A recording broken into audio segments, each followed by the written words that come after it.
double the intro, double the excitement. Welcome in, chatters, ladies and gentlemen, resident fun havers.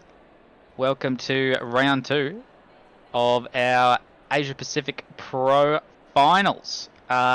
Before we begin, we will have what I believe is split. Let me get the colour right. Purple, and it looks like a decent sized grid here. 23 cars. Plenty of familiar and maybe some unfamiliar names on the grid, but unfortunately does not look like any precipitation like last night's race. But good mix of cars, good mix of rookie and sprint drivers, so I dare say we are going to have a bit of menacing on track tonight, but hopefully it gives them an opportunity to get some practice in. And I think we might have our fearless leader, Neil, in the chat with us tonight. Mull, how are you? G'day, Mr. Oliver. How are you? I'm fantastic. Dream. I'm here. We're on time tonight. I was actually at my house last night, so that's why I missed it. I did hear, though, that you got a win. I might have copped what the kids call a W. Look, there was a bit of menacing going on there. There was a bit of bumping and grinding at the start and got in a bit of a tangle on the last lap, but I crossed the line first. A bit of drama. A little bit of drama. 45 minutes on dries, the wet track starting. It was pretty chaotic, not going to lie, but a lot of fun. I'd never driven or really seen the name I raced against last night. I think his surname was Tafiq. Mofin Tafiq, I think. Yes, yeah, that sounds right? Familiar. Yeah. Yeah, good pace. We were pretty evenly matched last night. He was in the Honda, I was in the Porker. Lot of fun was had. So changing conditions, started off wet, did it? Yeah, so the first little emoji was light raining, and it was raining on the grid. And then our outlap, basically by the third lap, the rain had stopped and there was no spray, so I toughed it out on the dries, and it turned out to be the play because the dry line dried pretty quickly. But a couple of drivers didn't, and it led to a lot of spice. Speaking of spice, what about those Pro-Am finals last night? It's probably one of the greatest races I've seen so far. It was awesome to see, and even some maybe less familiar names up towards that pointier end too, and some great defence, I must say, by the one and only Mac Daddy. Mac wide daddy. He made that absolutely so wide. Oh, he did. Unfortunately, picked up a drive-through in those last 5 laps, so I think he'd finished just outside the top 10. An absolutely ballsy, stellar overtake by Simon Scanlon with about 5 laps to go. 90% of the time that wouldn't have worked, but he absolutely nailed it. And just through this corner section right here, he made it. I'd love to be able to show a replay later on of it, but it was one for the ages. I must admit, I said it might not be safe for work, but I must admit, I have never had any success on that gutter on the inside of that corner. No. And his car just seemed to stick, and he got out of there unscathed. But it did take 2 to tango, I think. But I think he was slightly fed up and ready for his evening super duper. Oh, things just sort of worked out. Jesse lost the car, turned forward a little bit, then lost it a bit deep into turn 5, just a smidgen. And Simon closed up, would have been maybe just over half a second. And yeah, the stars aligned, the curb said okay, and off they went. Yeah.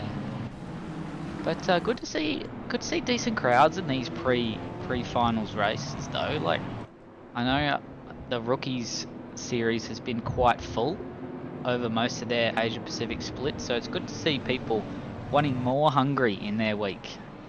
Well, that's it, and I kind of hope we saw a little bit more. Like, you don't have the top echelon racing, even though there's quite a few good names out there. So here's a chance to maybe get a win, a bit of less pressure. So maybe for next round we can see a bit more of a fuller grid. But take us away, Mr. Oliver. As Barrelin and Bab, the old Babsy, leading us off to the green light. Takes a second, but it will go gadget helicopter hat, and Babs gets an absolutely, I'm not sure if there was some menacing there on the line, but that black liveried Audi, no, what is that? That's an Audi. Oh, that's a Aston, no, Honda. Oh, they've made it. Everyone's through. Play on, says the umpire. 3 wide. That never goes well. And bang, you're in the grass. See you later. Thanks for coming. Straight to the back of the pack. Well there, Megan. Oh, that's not good. boop on the rear snoot, and he straightens him up. Says thanks for coming. Another trip in the grass for that blue and white vehicle. But 2 wide here. Never goes well. Who's going to get hit first? Nobody. Well done. As they come up towards one of the trickier turns in a race pack, a turn 4 into Simon's hairpin. Oh, as that car just disconnected, I think. That was the leader. 482. So there's Tafik that you were talking about. Not so lucky tonight. Out already. And straight off the server. Straight to the pit, says no, did not pass go, enough. did not collect $200. Not wet enough for me anymore, but Fleming, no. Oh, I can't even tell what cars those are. See, doesn't that Beamer look a little bit like a Porsche from a distance? Yeah. It's just the wide back end with the arches. But he's got a very big Ferrari-shaped shadow in his rear mirror, and that Audi of Maddox, who has been doing pretty well on the track the past couple of weeks. I'm not sure if he was in the finals from memory. He definitely made it through, but he was unable to commit to the series at that time. Understand. Because 30 minutes for some drivers means a lot, apparently.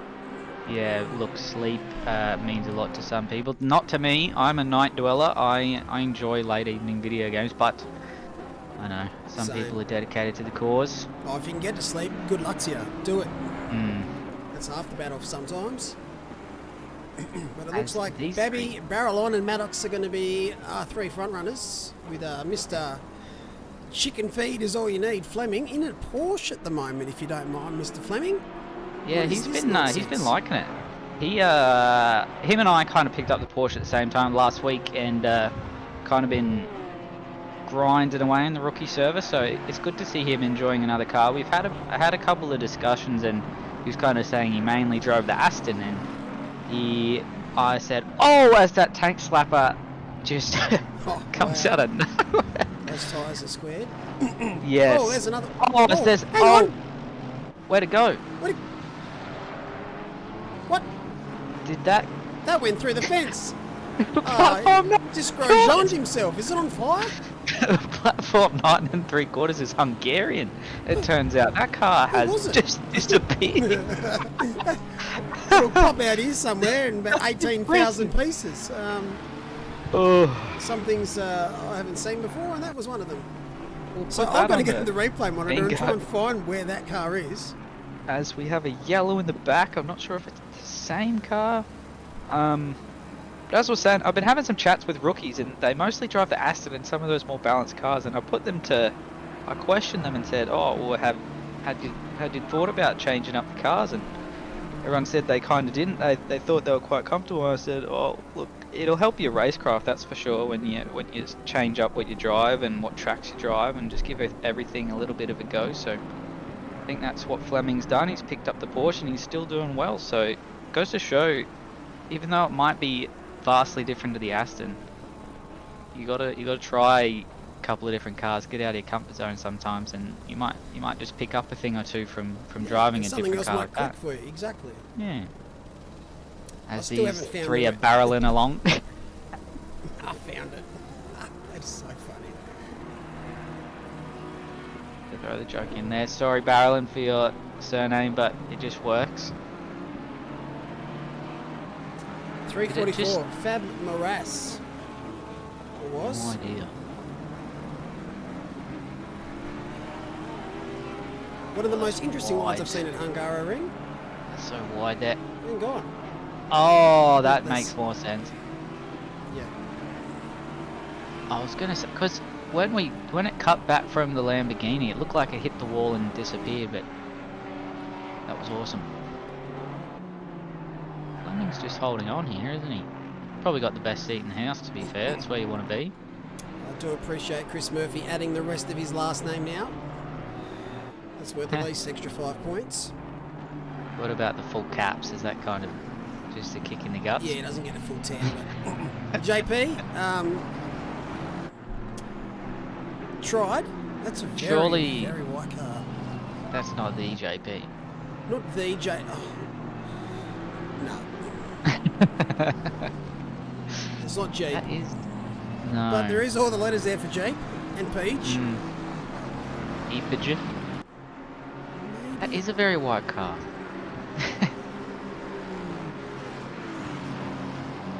What did... Speaking of, still out there? Yes. Is that... That's a 650S. That is a 650S. That's a little bit Shout out. sneaky. Yeah. I think she's been trying to change up what cars she drives. I know she tried the Nissan for about a lap and then parked it. Like, I think she's going to park every other Datsun. Well, we did say it was you can pick any GT3 you liked, and the 650 is just that. So she gets away with it, but for me, Megan, that's still a fail. You haven't tried something different. You're still in a McLaren. Too similar. I Got to tried start get with a Nissan, different but letter. she didn't want to borrow it. No. I did see that. Also, hi Jan. Nice to see you. As Meg starts trying to drift. Don't know if there was contact there. Oh. Oh. Don't do it, don't do it, don't do it, don't do it! Enough of that. They did it. They did it, yeah. Oh. Mercer, Thomas, and JP.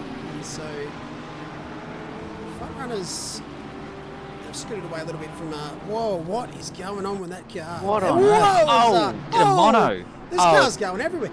Philip The whole Mercer, shebang? turn your Wi-Fi off. What's going on? Jesus. He's drifting. Snake Motorsport, you're exactly sticking to the team name. Leathery little slide. So this is where ping is not everything. 111 ping, so that's well within allowed ping levels, but his connection is flakier than a Cadbury. So yeah. I'm pretty sure he took Big Megan. JP behind had 130 and his car looks fine. Yeah. Or their car, sorry. Let's you move that up. But yeah, that's that does not, yeah, Bode well. it doesn't, no. It's scary to drive alongside or near. See from Mitchell's point of view. VR checking. G'day chat. How we going? Hello Nan. G'day Mr. Old F4. Good evening. So if you missed Craig. it on Discord, we've got a 1.9 party race end of April. So about 2 weeks after 1.9 launches. Basically that's nearly full already. So if you want to get involved, make sure you sign up because it'll be first in best dressed. I think you can fit 102 maybe at Suzuka. We're going to try and fill it up. And if we do fill it up and people miss out, we're going to go to Spa the following week and try and get 80. They're the two I know we've tracks done that it in the most- past, right? We have. I'm not quite we sure if we hit filled- 100 though. We had a lot and I remember the stream was not loving it. Really? But that's half the fun. Yeah, well, with the amount of cars, and I think it was night as Meg. Oh. She's at a... Okay, you can go back to the 720. She's gone to the pits. Yep. Get me the upgrade, please. That's not gone well. Ugh. Yeah, I'm just trying to remember the last one. I think it was on... Maybe it was on Twitch we streamed it. Maybe. Yeah, I think it was. We did Suzuka and then we did Spa, and from memory, Spa, everyone had like, I don't know how many liters, but it was like 10 liters or something like that, and we saw how far you could get. Yeah. From memory, it was something like that. But Just trying both were quite full, and it was awesome. So there's been calls to do a 75-minute race without refueling, but I think for that type of grid, you're going to have to call some type of caution, safety cars and stuff. It is a fun race, so we don't want everyone to just jump in and bin each other or only have one lap. So it's going to be very interesting. So make sure you get involved. Yeah, Meg. Look, we might or might not have witnessed a good deal of that 10-minute outing of yours, but it was worth it. Saw the 650S in action for the first time in a very long time, but you know, tonight you just didn't win the chocolates. Nope, they've definitely melted between the couch. Or it's that one you forgot about in your pocket and it's kind of just not it anymore. Oh. Is he going to go barreling down the inside? No, he stays right behind him. I'll play that. I had to use it. It's all in the hips. Interesting. Is it? Buzzum Hornet. Oh, it's that Beamer of Babs. Might be under a fair bit. He might have made a couple of diamonds already. Barrelin is staying right with him. I'm not sure. Is Barrelin a rookie? No. Barrelon? No? Yeah. Could very well be a pro class driver. Hasn't had a couple of clean seasons yet, but he's definitely got the talent. So maybe next time around, he's very close to being a pro class. I don't think he's had a podium yet though, so he's not really smashing down the door demanding that, which is fair, because he still would have a chance at pro-am. Yeah. A lot of drivers are getting, oh, you should be pro, and they're probably best finishes 7th or 8th.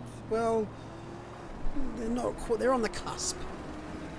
Yeah, and I think you'll know when that promotion's there. Like I think for me, I think I'm still pro-am just because the race consistency isn't quite there, and that's my one thing I need to work on, my race pace and my race consistency.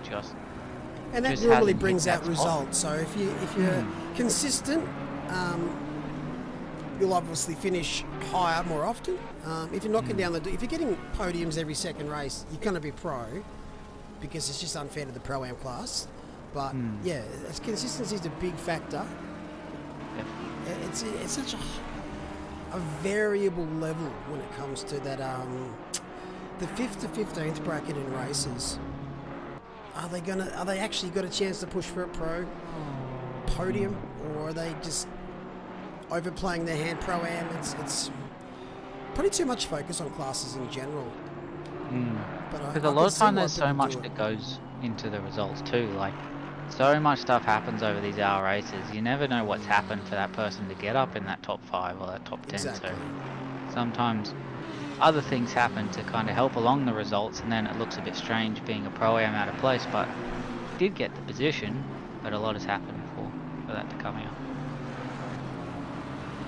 Yeah, we try and be as common sense as we can when we change the classes up, but it'll never be a perfect metric because we're dealing with online racing as well, so lots to factor in. Just go there and do your best, and don't bin anyone. That is the goal most weeks. Yeah, Meg, another McLaren in the wall. It's a common theme tonight. Did I catch it? Was it too keen to get in the wall? Very keen. You've been working out. That's a bit too much grass. Yeah, it's unsettled the car. Keeps it out of the wall. There's one thing I know, McLaren does not like getting those wheels too far off the ground. And G'day, real time. Riddle time, welcome in. T1 L1 looks even worse on stream. We've got it there forever now, Meg. It's in the history books. Oh, the stream's gone missing. Was that my internet? That could have been me. We're fine. Play on. Good morning or evening. It is currently 8:35 PM. Where I am sitting. 7:35 for standard timers. Too many time zones in Australia. Oh no. just in Asia Pacific in general. Like, just South Australia going to need half an hour? Like, Well, just, I think no. Northern Territory have 15 minutes. Really? I think so. It's something. Tasmania's got 2 years, but we're 2 years behind. But same time. What time is it where you are, Riddle? And what time is it where you are, Hamster? Yes. Garnet. We are Queenslander. Are you two born and bred Queenslanders? No, I'm born, bred in Victoria, but I've spent more than half of my time in Queensland. Oh, that Gee rejoin. whiz. Fab is not having a Fab 9. Oh. That's the wall. What are you doing, champion? Is he on wets? Or his wheels having issues or something? I think, yeah, Fab was the car that was... Oh yeah, that went through goes the to wall. the wall. We may not be actually watching it. He may be somewhere else on track, but... No. Maybe he's new? Morris? I don't recognise the name, but Oh, he's been racing a little bit. I think he races with John Rad and Ah. at Kovacs Racing. Born, bred, fed where I lay me. Righto. That sounds as about as Australian as it gets. Oh, this didn't work well for me last night, but they've somehow played on. Here's another man that should be in the pro finals but couldn't do it. Ashley Vediga. I think it's Ash. Yep, Ashley. Oh, that's Oh, that is... it's a netcode line. As that other car has to be really careful on the outside there. If this wasn't a support race, there'd be a very high chance it would have to remove Phillip from the racetrack. Through no fault of his own, but his internet is predating the internet. It's on That having is fun. dial-up. Let's just have a look. Yep. There we go. 63. Yes. So the ping's perfect.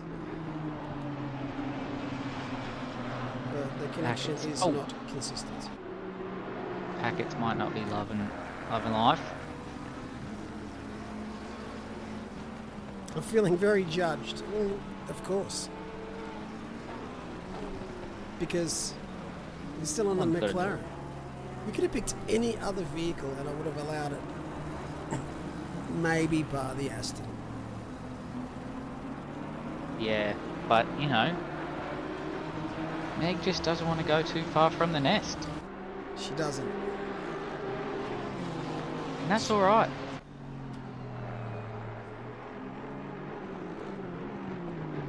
Oh. It's hard enough to drive with lots of cars around you, let alone one with an unstable connection. It's just very unsettling. And Julian Gray behind, an aspiring rookie, I know has been Yes. putting in a lot of practice in the Honda. They drive in VR. They are British. I don't know where they reside, but they do race in the AP series and been putting in a lot of practice. So good to see him in a nice little battle pack here. 124 And ping. Oh, that's a tough one.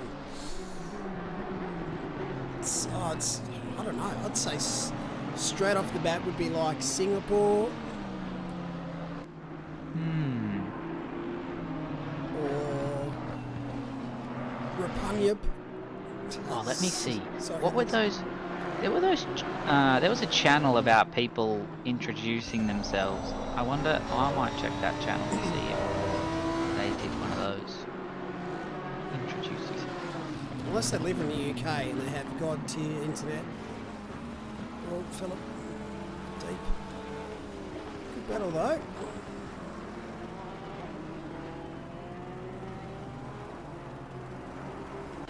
You see Mark Witchell still on the Nissan. He was racing last Enduro, Marky Mark and the Funky Bunch. Great band. Speaking of the Funky Bunch, what done last night, Scarny? Great little race from you.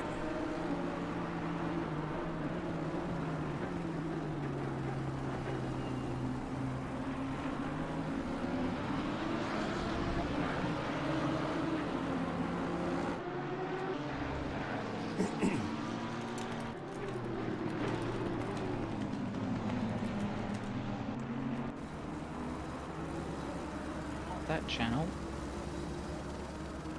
Can't find him. Oh, here we are. Who are you, Julian Gray? What is your preferred name? Jules? Country? Born in England? God. The Funky Bunch. That's a compliment, right? Server has a lot of issues. That's interesting. Doesn't say where he resides. Damn. I thought I really had it there. Ah, well, I tried. You did. But 22 minutes here remaining of split purple. These top two still in each other's shadows, basically. Maddox kind of lagging a little bit, but maybe saving the tyres. I don't think anyone's going to be doing a pit stop. Oh, okay, there you go. See you later. Didn't he wanted to barrel on back to the pits? No contact though with the wall. No. He's going to get back. Is that it? So chicken Stop feed is the all you car. need. He's up to P3. Stop the car, Charles. That's Julian's in Japan. There you go. Pretty close with the Singapore guess. I knew he was over the little bit of the water, but a bit further away. That's a country I'd love to visit one day, Japan. I can't recommend it enough. I've been lucky enough to visit it twice. Both times. Oh, is there a bit of bumping and grinding here from? Oh, these two. Oh no way! Oh, that's dear. impressive to not have murdered anybody. Anybody want a diamond? I just made one. That was a lot. With that internet too, they've done well to be still facing the same way. Oh, speaking of the same way, that's a curse for us. Well, Talking him Julian, I'm sorry I gave you your spotlight, and hopefully he'll watch this back and just know that I mean well. And I'm not practicing my commentator curses. A little bit of a fair contact, but he's soldiering on. Unlike Balaron, who's gone. Oh no, that's isn't that a Samwise special? What's that? Just well, we'll park it. Yep, and then go fall asleep in the chat. You know, I'm sure we've all done it once or twice. What, stayed in a voice lobby? Yeah. I don't actually think Samwise pays attention to more than one thing at a time. I've sent him... He'd be the slowest replier or the fastest. There's no middle ground. It's instantaneous or it's at least 4 or 5 days. No consistency. As that's very deep there by Mercer. Witchell is just giving it the beans. I'm not trying to put too much pressure on Mercy. This is the only really close battle we've got left. Oh! The old internet breaks, followed by the real breaks. That's also one of the scary things. When you're driving that close, sometimes they speed up and slow down with the netcode, and oh, I'd rather step on Lego, to be fair. Creole Boy is saying that his PC overheated and mid-screen a shutdown warning pops up. What are you running? What PC? A shutdown warning pops up. That's Balaron. Oh, would that be a blue screen?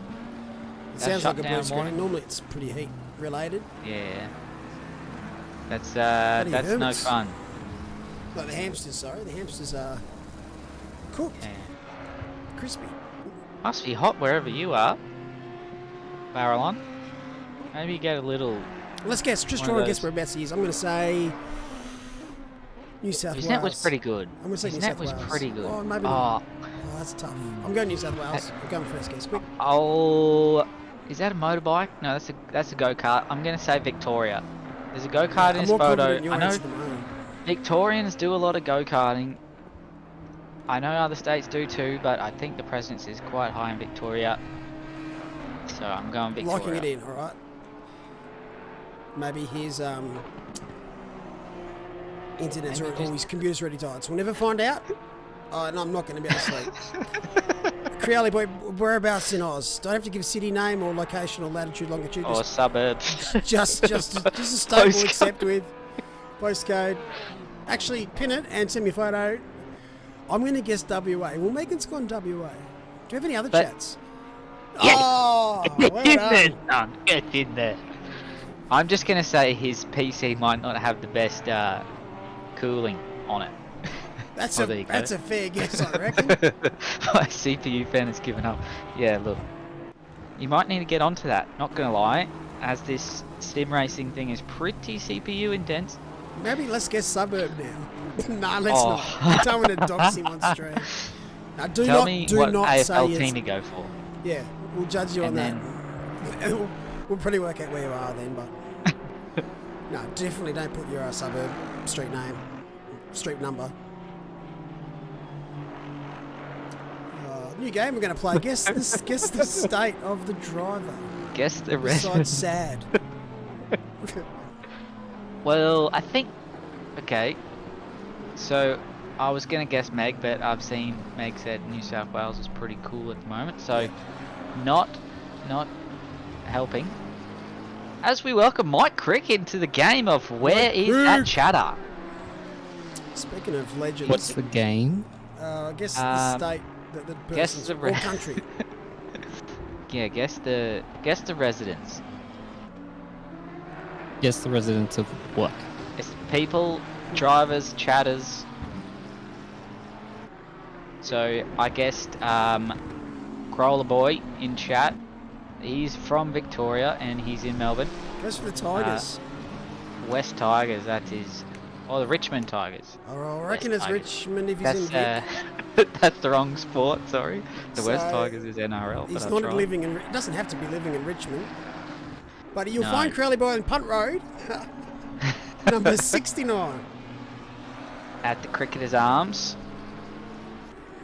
Good pub. If anyone's ever been to pubs, go to the Cricketers Arms near the MCG. As Witchell does a bit of drifting. There is racing going on, but we are trying to entertain ourselves in warm-up for Yeah, it's fizzled pro out on race. track a little bit.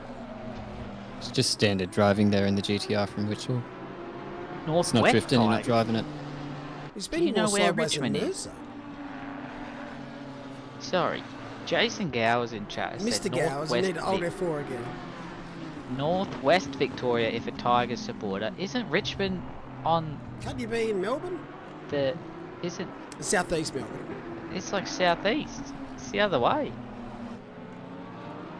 This is a perfect car to be watching, as all of our chatters really love the Nissan. So we'll keep on Witchell, as it's the closest battle on track, I think. Yeah, especially Megan, she loves the Nissan. Big Datsun supporter. Huge. Might get you one of our Datsun flags if you need, Meg, for the shed. I'm also assuming you have a shed or a garage. I would think from memory you did engineering or something definitely along have a those garage. lines. Definitely. Probably has some sort of zippy car. Oh, that's another game we can play. Guess what their daily driver is? Oh, well, see, I know- you're never going to be able to guess mine. I know Megan's. I know Oh. Megs, so That was an internet hit and a half there from Mercer. So that's also another fun game we're playing. Where will Mercer reconnect? Punt Road. Punt Road, that is the name of this race at the moment. Mercer. Mildura was a Tiger selection of ground. Oh, there you go. Good old Mildura. I don't know which direction that is. I'm guessing northwest Victoria. He's from Northwest. Oh yeah. What do they call I'm- middies? I don't know. Is there nicknames for the people that are from Mildura? Durras? The Durries. I'm from Western Victoria. Born and bred in Williamstown. Frankston? Is Frankston one? No. Frankston? Is that west? I don't know. No, I think that's east, isn't it? I don't know. Frankstown. I know that Victoria is south of New South Wales, and that's the extent of my knowledge. Are you American? Nah, Frankston's on the coast on the east. Australia.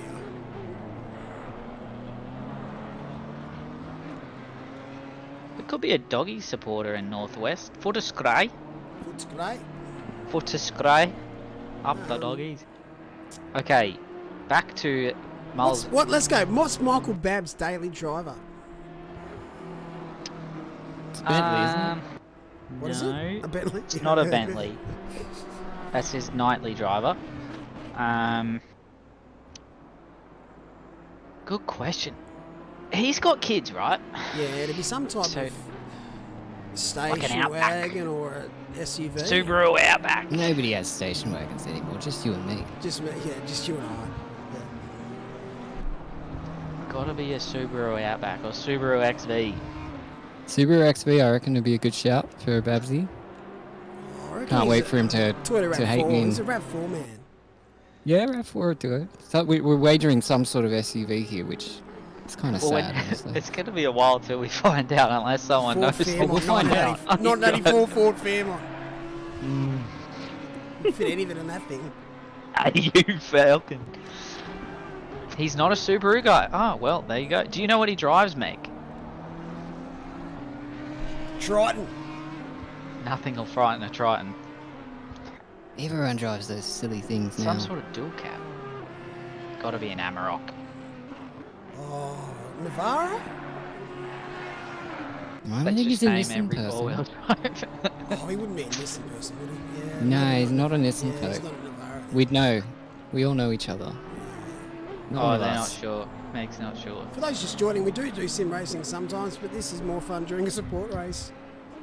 Yeah, we are supporting them Emotionally. entertainment-wise. That too. As Keen is on the back of Witchell, going down the main straight into turn 1, 12.2 seconds to go. Lewis has had a off somewhere, he's gone backwards. Numbers are difficult. Brett Horsell having a good crack here in the Porker. I know it does pretty well. Did a PB in it in practice last night and in quali, so I think he's got some guts. When do we bring up the question, what car is everyone looking forward to in 1.9? We can do that now if you want. Yeah. Oh, Look, you just did. it's exciting. I'm so excited. Is it? I Isn't it don't know. Nissan? I'm looking forward to the Nissan GTR. Yeah. It's my favourite car, What yeah. the Lexus? No, what is it? There's some sort of Toyota Lexus thing being designed in Fuji at the moment. Yeah, isn't that there? won't happen for a while though. I think they're trying to release a new Lexus. Yeah, the only GT3 I'd be really keen to see that's new is the Mustang. And maybe some tracks. We don't have any idea if there will or will not be tracks. And I'm sure they've said it's their biggest update yet, so that must mean there's going to be tracks. Right. I'm not It's- confident on circuits. no, they I normally wouldn't. leak. They normally leak that shit. But Raggy, is this the first major update since Raggy's been on the team? Well, Raggy's not a developer though. Like, I No, think he's their social media he guy, just right? get handballed information that you can actually try and pry out of their hands. And I don't reckon Raggy would have been able to hold his excitement if there was circuits.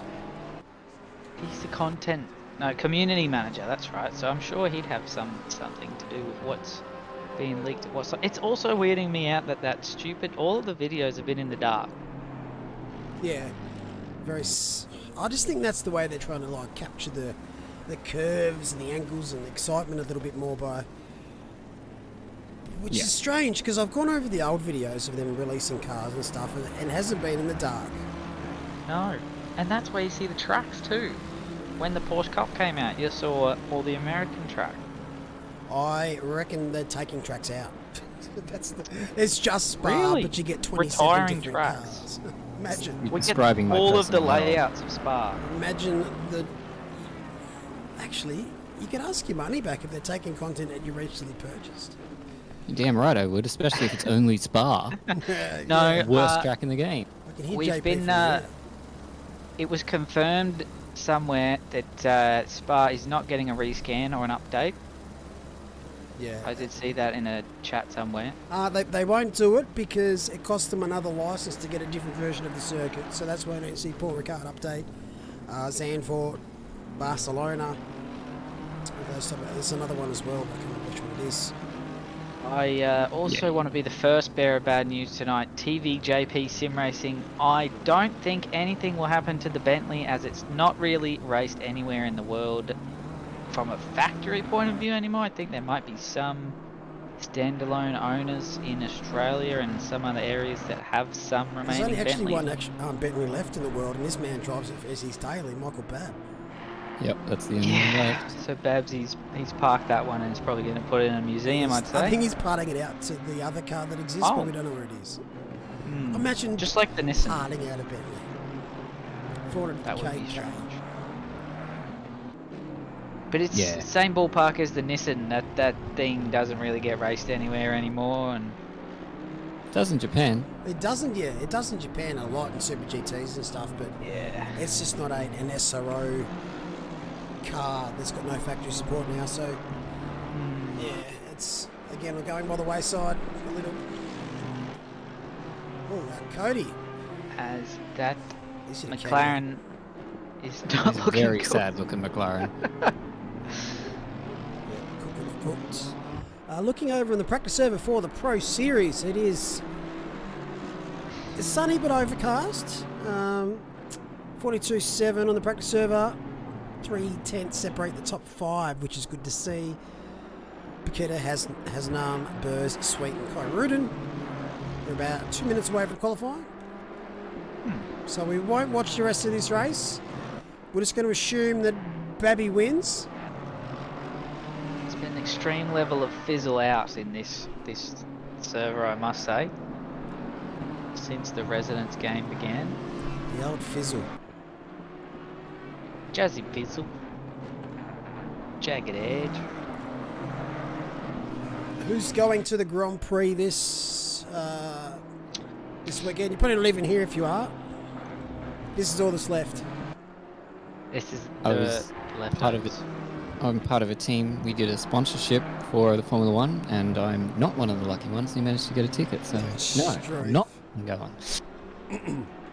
I've done my laps of Albert Park this year. Cut 3 laps on an electric bike. I did see it. Was that a video somewhere on Instagram or Twitter? I put it Insta. It was actually a lot of fun. I got a photo of myself laying on the start-finish line.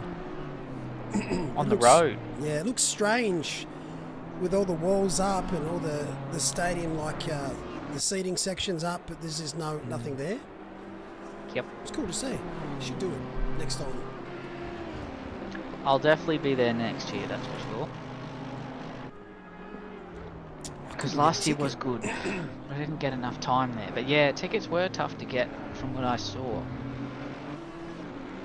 Ridiculous. Classic ticketing services being difficult. Alright, we're going to kick over to the Pro Series qualifying as we're just about to go live. So chat, who's excited for some more epic racing from our Pro Series Sprint drivers from Asia Pacific? I know I am, and if last night was any sort of indication, I think this circuit can bring a lot of spice. Yeah, especially with this slightly different format with the lack of pit stops. Definitely, and it's still a lot of points up for grab. Give it all you can. As I take my eyes over to what is our top 10 drivers, all within 100. No, that's not right, Pat. Do the maths. 80 points of each other. From Ben Higmet in P10 to Lucas Burrs, who's currently leading us by 20 points. Didn't get any points last night because he didn't for quali last week. Sorry, didn't get any points in quali, but a lot of stuff happened with the weather and got a good little run. A lot of things happened and he got a good win. That's for There's sure. another driver to throw their hat into the ring who didn't race last week, and that's Daffa. Daffa was competing in an actual IRL karting event. Oh. And and he's back this week. His BMW that he's actually sent a livery in for this time, so good luck tonight, Daffer. And Herod didn't race last week either. I think his PC died. Let's put it back together. Oh. Daffer's PC's just died mid-corner.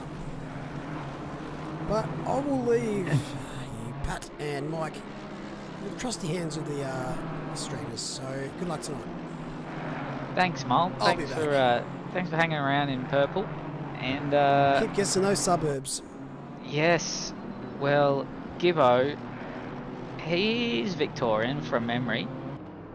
Probably a Collingwood supporter with all that black and white on his car, that's for sure. Which is unfortunate. I know Jan in chat is a Collingwood supporter. But anyway, Hasdam is going to begin our first qualifying lap for the Pro Split.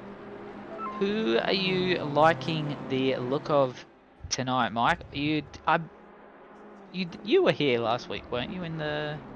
No, it was Sean and you. Was it?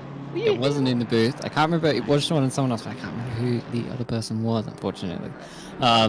Yes, so I wasn't here. But obviously, I'm honour bound to support Burrs again because listen. But it's hard to go past Makita. Obviously, I was in her split this season in the regular sprints, and yeah, she's pretty rapid and going to put up a good show. But it's the good thing about these finals is there's a good mix of really pacey people here. Mike Reel, that's who's here, Sean Mike Reel, but I dare say they're at the Grand Prix this week. But yes, I'm looking forward to what seems to be another BMW heavy. Oh well, look, that doesn't make any sense. Scrap those last 10 seconds, everyone start now. I agree, real time, no matter what, it's good fun with OR. These drivers are some of the best in the region, so good to see them put their talents on show for us again tonight. It's an interesting circuit, and given that we don't have the pit stops, it's a notoriously difficult circuit to make overtaking moves on, especially if you're kind of all around the same pace like a lot of these drivers will be. So there's going to be a lot of attrition, there's going to be a lot of looking at who's managing their tyres a little bit better, and those kind of things that will sort of determine who comes out on top at the end of the race. Stonking lap to begin, 42.9.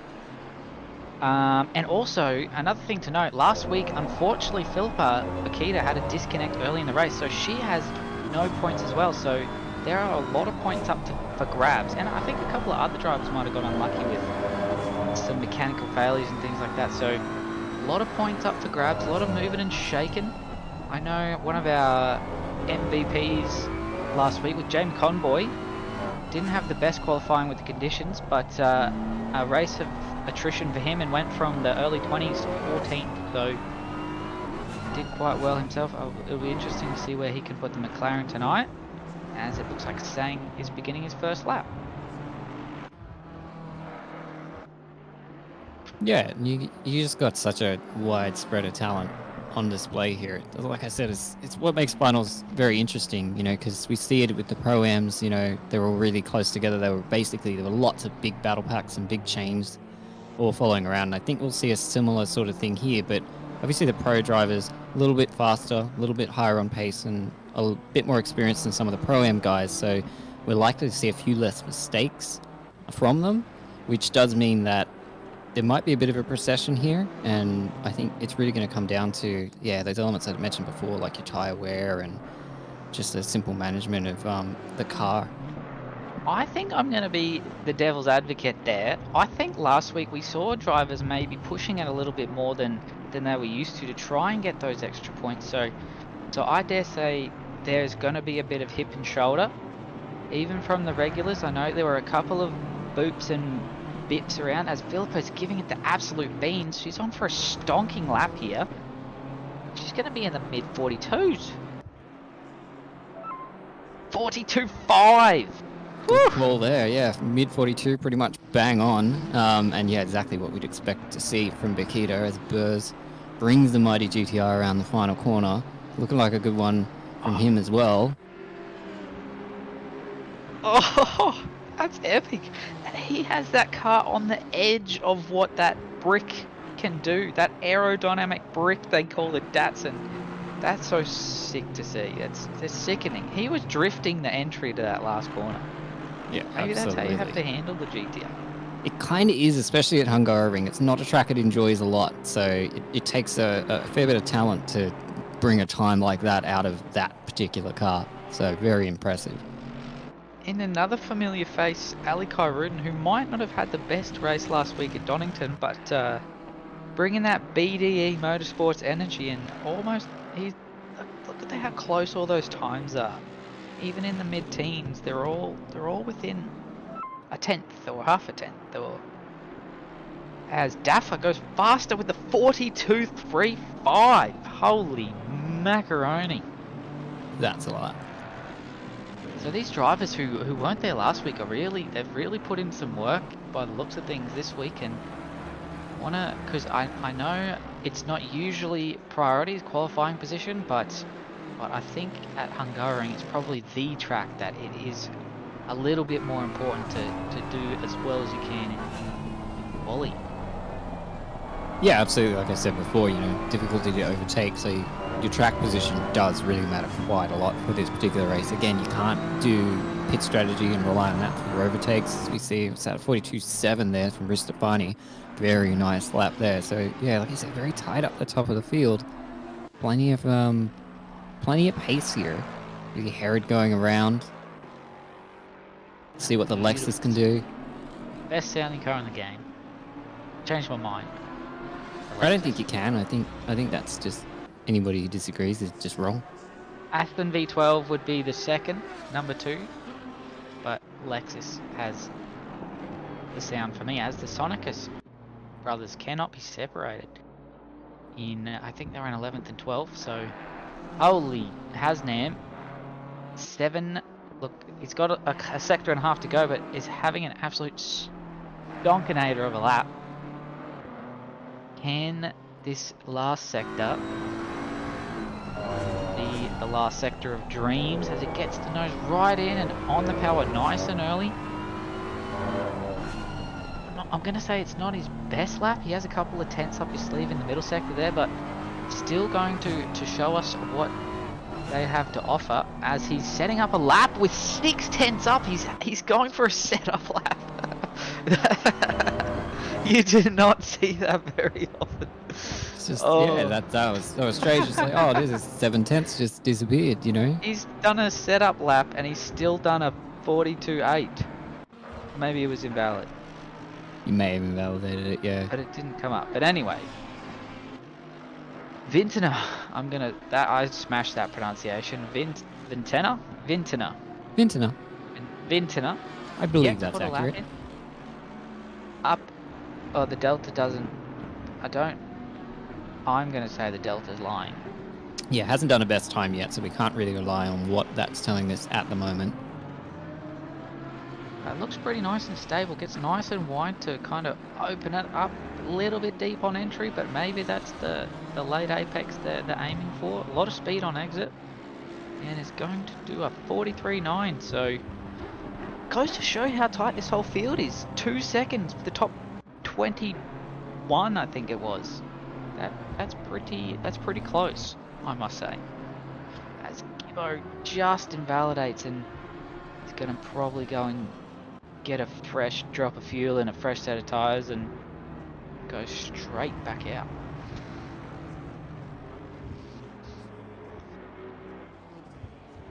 Yeah, not many gaps separating everybody here, but I mean, it's what we would expect, really, isn't it? It's more about who can get those last couple of tenths or even hundredths at this point out of the lap, just to see who can get there and get that very, very, very important track position. Kyrudin going around, another very, very fast customer here. You'd expect a reasonably good time from them. Yeah, him and Corey Sweet seem to have the best spot on the track at the moment. They've got half of Sector 3 kind of in front of them. So that's always something that you're kind of looking for, as that sign is just hanging out in the middle of the track. But has half a second at least up his sleeve here. I know if we're playing the resident game at the same time, I know Ali is a Melbourne customer. He was doing some karting last night with some other players who are down there for the Grand Prix this week. As he comes out of the last turn, 5/10, 43 flat. That's still a stonking lap, and it's going to put him in 11th. So, can they use this last 4 minutes to even creep a little bit closer? Yeah, it shows you just how quick these guys are when you're doing 43 flats and you're not even in the top 10.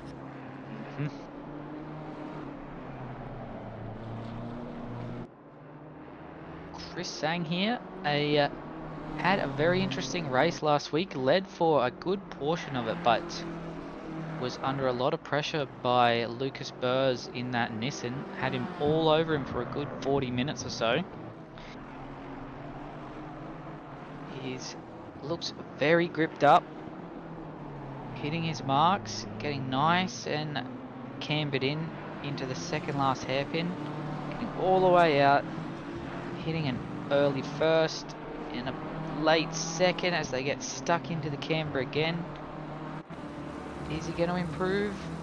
He does. P3, almost 3/10 to Daffer. Corey Sweet on a lap 2, pushing it really into the entry of sector 3. Kaizen Motorsport, I think from memory that's his German friend's business or something along those lines. He has friends in high places everywhere, this fella. Even has a walking stick frame mod to his rig. He's that old, but he does a good job. And that doesn't look like a push lap, so I'd say, oh, he went a little bit, but didn't look like he was pushing in the last corner there. Yeah, a few more tenths there, but I think he just mucked up the exit just slightly. When margins are this thin, that really does cost you. But we aren't seeing anybody getting close to Daffer here, because it's only just about a 10th off, so still in it. I mean, anybody in this sort of top 10 at the moment can still, improve enough time and has the pace in them. It's just going to be who can get that lap together. Yeah, really, minute 45, so I dare say most of these customers will be on their last lap. I think Chris Stefani might get another lap in if they're swift and they've got enough fuel, but it all comes down to this last minute and a half here. Yeah, everybody's still out on track, so looks like everybody will do at least one more lap.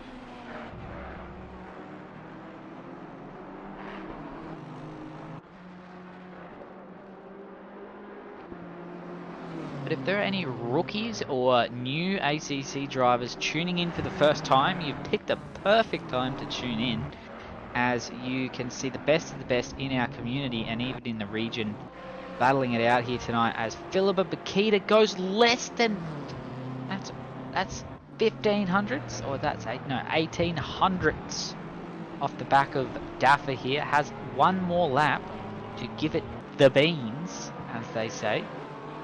And if I know anything about Philippa Bakita, she always has tenths up her sleeve. Yeah, it just shows you how good that lap from Daffer has been, though. Bakita is having to push pretty hard here to see if she can top it. As I was saying, rookies, keep an eye on how much track these drivers use. They use every inch of that black, white, red and green section everywhere. They do it all. They push hard. They use the curbs. So if you're still learning or looking for pointers, have a good look at what these drivers are doing and where they're putting their cars to find that ultimate lap. As you see, Daffer has also just gone a little bit faster again, gained another 10th, so it's going to be even harder for Bakita to top that lap. And I think Daffer's got that pole position in the bag. Oh, cooking it, unfortunately. Yes, Meg, you're damn right. Pips has that BMW on rails. It just looks like it doesn't ever lose the rear. And I did drive the BMW around Donington for the first time yesterday. It says Convoy, who I think that was, had an absolute moment into sector 3 there. Might have compromised a little bit.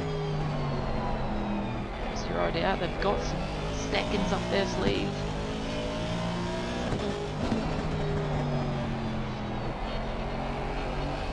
And could be wanting to just go a little bit faster just to stay in that top 10. Hignet's not far off his time. Just doesn't improve. Good lap though. Ristofani is gonna be our last valid driver on track. Do they have any time up their sleeve?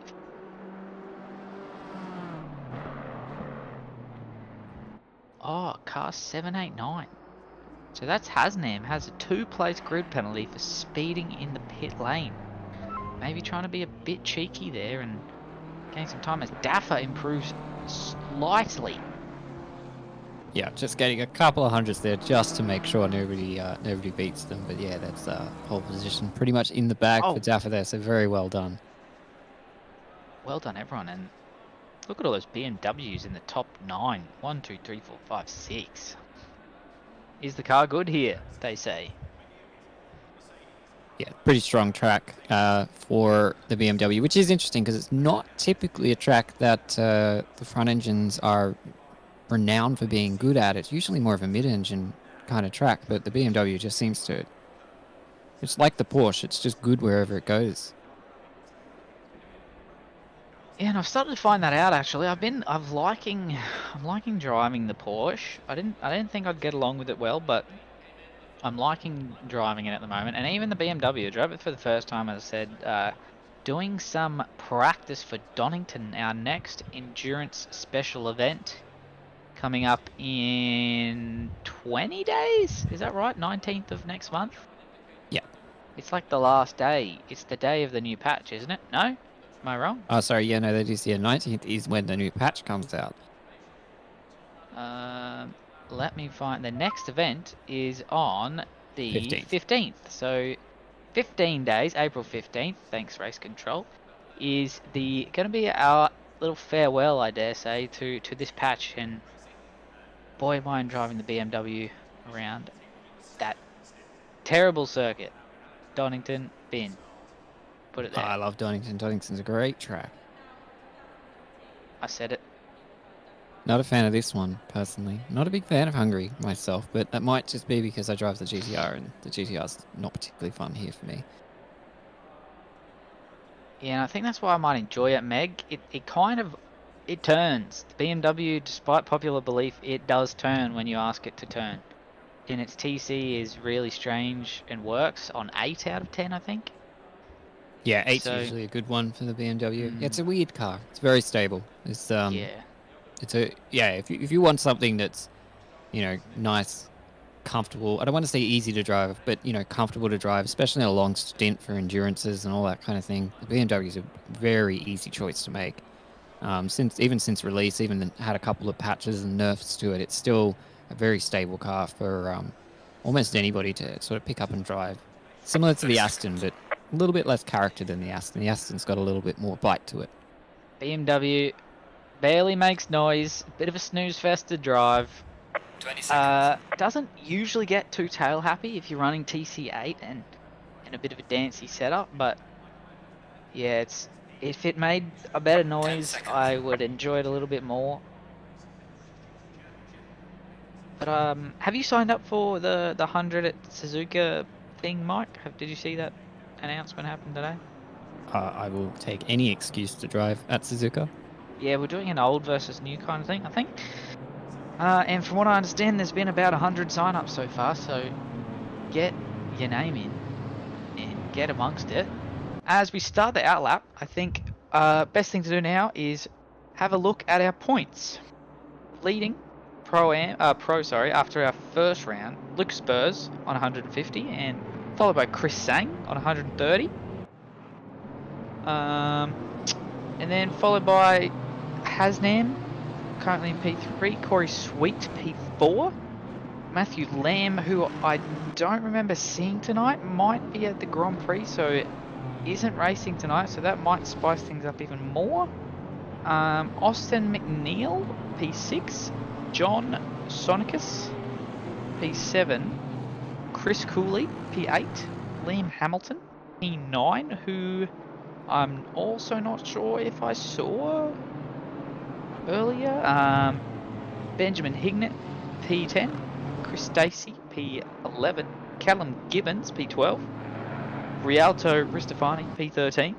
Jamie Comboy, P14. And rounding out the 15 is Brad Cook. So lots of names there. Lots of points up for grabs. I think tonight is going to be fun. If anything, it's going to be fun. Fun to watch. No cursing, hopefully. Cursed it. But really excited for this one. If anything, if last night was anything to go off, dare say this shall be a hoot. Yeah, I think it's going to be really interesting to see just who comes out on top with this, because again, you know, you can't use that pit strategy to sort of gain time, and it's really all about, you know, the person who drives the car.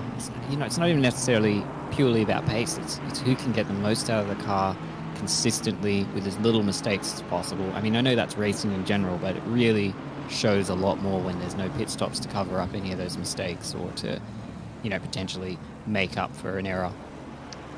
Definitely. And as we come around the second last hairpin, Mike, I think I'm going to let you have a crack. No worries. Okay, so we've got Daffa and Bakita on the front row. It's a little bit of a slow run down the front stretch here at Hungaroring, and it can be a bit of a spicy first corner, so we're going to have to watch out for any potential mistakes there. Everybody's nice and bunched up. So we get ready for the green lights. Green light, go, go, go. And we're away.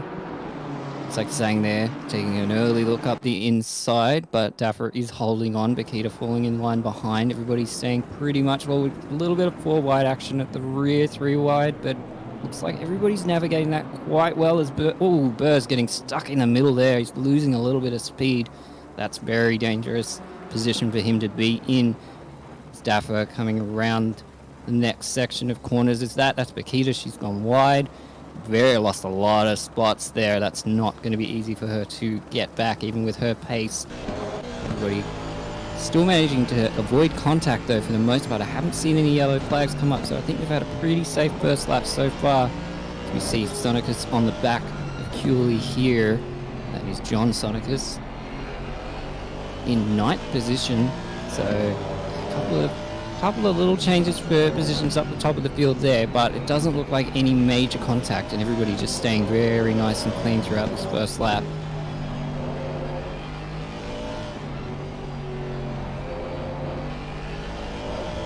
Yeah, absolutely. A lot of movers and shakers. Sonicus, they've been split up, so I don't think Jean-Pierre went anywhere, but John, he's made up 2 spots. He started right next to his brother. What I think, as Jean-Pierre makes a couple, as the live timing has a bit of a moment, but Ali Khairudin looked very racy in that first sector, and unfortunately Philippa Bakita just not getting lucky with what cars were doing around her, and I think got a bit of, I'm not sure if she got a bit of help or she just got a bit out of whack in those first 4 turns and lost a couple spots, as Daffer has got almost a second to Sang here already. Yeah, built that gap nice and early as Bakita now on the back of Burrs, chasing down the Nissan, looking to make up those positions again. It's going to be a challenge for her, though. Very difficult to overtake some of these cars, especially with everybody being as pacey as they are. But if anyone can do it, it's her. It's I agree. There's a lot of racy customers around her though, and I don't think anyone's going to be a slouch whatsoever. So everyone's still line astern.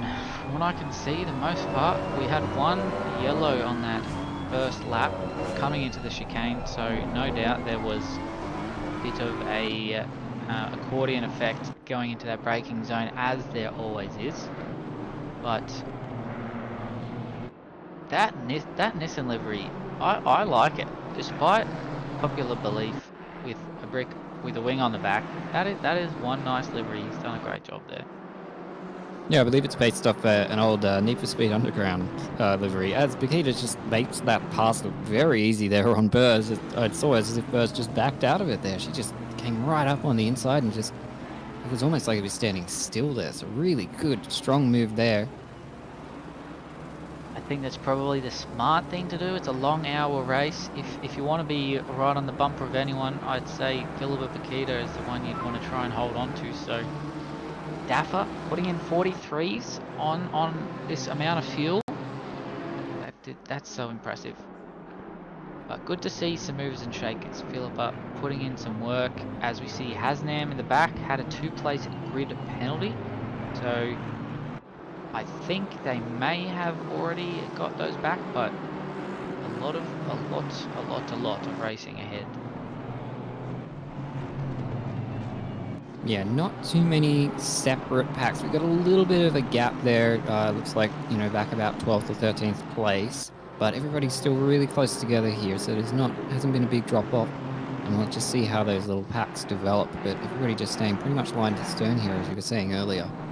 It's really good racing on to see who makes as few mistakes as possible in these opening stages. It's where you don't want to make mistakes, definitely. I mean, you never want to make one, but in these opening couple of laps, it'll cost you tons of positions, especially in a field this tight. Definitely, here is somewhere you want to get settled in nice and early and just getting the rhythm of hitting your spots, getting those tyres in that window that you want, and just getting settled in. And chatters viewers, wherever you may be in the world, who do you think is looking like they might grab one of the top 5 spots here? Who does everyone like the look of? I, as a commentator, am not going to say who I think, but I've got someone in mind. Mike, you choose to do as you will. I won't tell you what to or not to say. The chat, who do we like the look of? Yeah, I think everyone already knows my pick of the top 10. Has Nim down the inside. He's in a bit of a Sonicus sandwich, yeah. Well, I guess it's a Hasnam sandwich. You don't really call it a bread sandwich, but he is in the buns of the Sonicus boys here, as he says, no thanks, I'm going on the outside, too wide here. Never goes well, and that's a Sonicus in the wall. That's going to be no, that's both Sonicus involved there. That was very messy from... Don't hit my brother. That was a huge moment there. Can they tango? Oh, they're doing so well. Maybe. Hasnam driving very aggressively in those couple of corners there. I'm not sure how the stewards are going to look at that. It'd be interesting to see a replay of that move he was putting on there on John. Oh. Not sure how kosher that was. I know. What I do know is the stewards will do a fabulous job, have a good look at multiple angles, but I think there might have just been look, I'm no steward, but there seemed to be, that is an area where conflicting lines just never works, and that wall is so close on the left-hand side there of turn 4. Turn 2, the exit of turn 2, should I say. So I'm sure to the front. Got the key to here. Do a good job. Yes. As always, the stewards will look at that and they'll make the right decision, I'm sure. We did see a penalty for Doug Wilson a little bit earlier as well, just as that was all unfolding for a collision on that one. So there must have been that little yellow flag incident, so probably just missing a brake marker or something like that. Definitely. And another thing that comes into game here is track limits. It's so easy sometimes just go that little bit wide and get a warning, so that's one thing that didn't come into play last week. I think the weather might have helped us out there a bit, but yeah, Hungaroring's a bit of a funny one for that. Absolutely, for track limits especially. Hungaroring, sometimes, you know, you go take the exact same line lap after lap, and then one of the laps decides to give you just a little penalty because you're like an extra millimeter over that track limit. It can be very spicy, as we see the proper spice happening here. This was the move, so Hasnam there. Ooh, yeah, okay. That's the stewards have fun with all of that. I'm not calling that. I dare say that Aston in the front's just tried to get back as wide as they can on entry. And oh, he's done so well, but Stewards might not look too well on Page's rejoin there. Technically, he was off track, so that might take him under some scrutiny. But I think John, who was the initial victim of that assault, is probably the one worst done by there, because he, trying to give as much space as possible, but just Hasnab just clipping the tail end of that Aston there, and I mean, much sadness. So big Fs for both the Sonic guy, I think. F's everywhere in chat. That was that is the one place where it's too wide, just pretty difficult in these kinds of cars. But Daffer, look, I'm gonna try his surname, Ardianza, because we call everyone else by the surname. Ardianza is loving this little battle pack behind. They're 2.2 seconds off the back. So Sweet and Makita pressuring Sang here might just be giving Ardianza a little bit of a breather, just to put in those perfect laps, as they have the fastest lap, which I'm going to say is a low 43. But 3 BMWs chasing our leader, who is also a BMW, who have gapped the Nissan by 1.4 seconds so far. Yeah, and all the cars up the front there are pretty good on tyres too, even the Nissan, like they're all pretty good at, not overextending the tyre life, especially in a longer format race like this. So I don't think that'll come much into it, but these guys at the front are going to all be pushing hard. These guys and girls, sorry, are all going to be pushing pretty hard. So tyre wear will come into it, as we see Corey going a little bit wide there. I think Philippa's going to try and get the advantage down the inside. Oh, just pushing Corey a little bit out there, but I think that's entirely a fair move. Corey's got the inside back. If I know that not man, giving it he up. Leaves it all out there, so he definitely will not give it up easy, and he's done well. Very good defensive driving there from Corey Sweet. Very well done there to hold off Philippa, but she's coming back strong, and that's just given Sang a nice little gap though with that little battle. Not to call him out or anything, but he is an officer of the law, so I dare say he's done his fair share of defensive driving courses, so that man is making that BMW as wide and as argy-bargy as he absolutely can.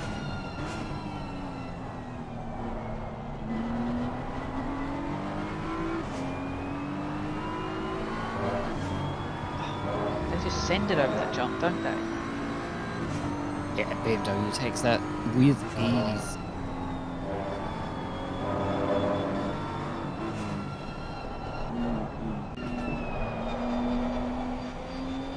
Burrs is caught up a little bit thanks to the battle, and he's got a good view of this. You think Burrs will probably just not trying to push too hard and just holding back, waiting for mistakes as these two really go at it, and he's got a really good view of it back here. Makes this Nissan turn.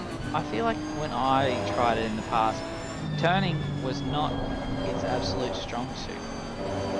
As it's right on the bumper. It's doing well. Burrs has got no slouch, Burrs, no slouch at all. He's my player of the game already. And it's only been 10-12 minutes. I just love how well he drives this Nissan.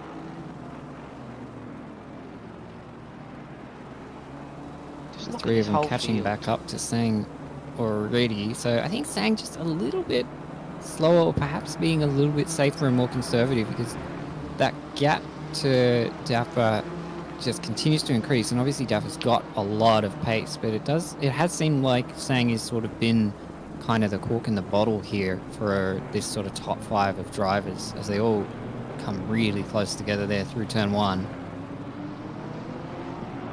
That looks like it's a lot of fun, I must admit. It looks like these drivers are having a blast out on track. They're all pretty much in the same sector.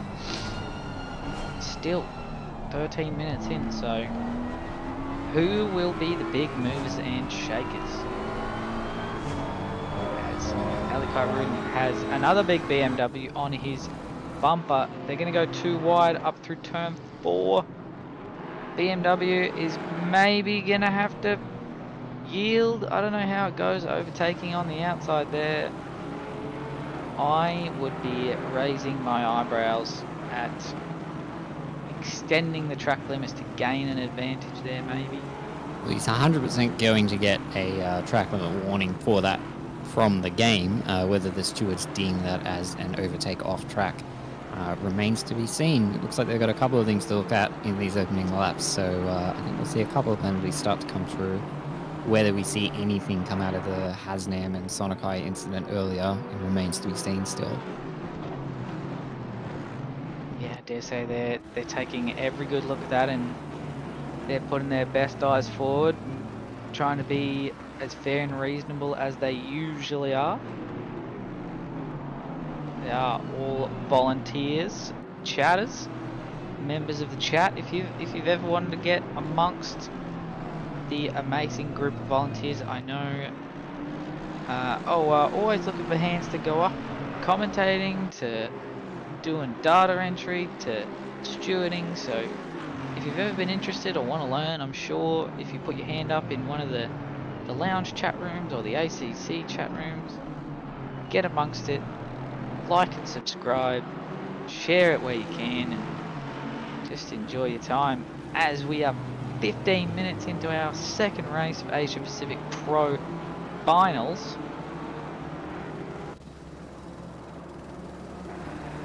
Yeah, we saw Hignett there leading sort of everybody from 11th down there.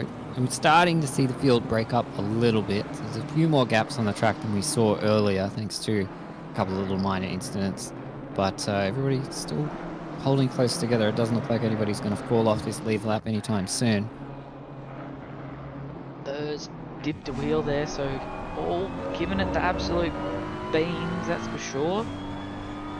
Ardianza just walking a little bit further away, 3.5 seconds in front of Sang, who is, I don't want to call him a cork in the bottle because they're obviously doing pretty well, and he hasn't looked like he's been under too much pressure just yet for Corey. But as I say that, he closes down a little bit, has some breathing room behind him, and is just going to hassle him, I think. If anything you want to do around here, you don't want to force anything, but you want to be a bit of a hassle.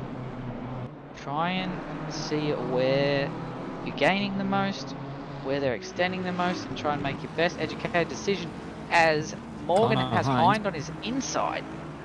Making a great move in the Hot Wheels Mercedes there, going right down the inside of the Audi.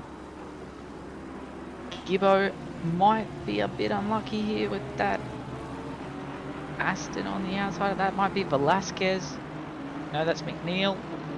Pardon my eyes, I am blind as a bat, but yes, Morgan and Hind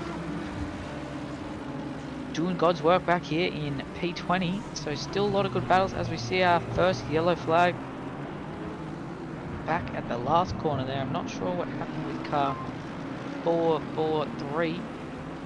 5. Can't even see that number. Tafiq. Johnson is storming back. Absolutely.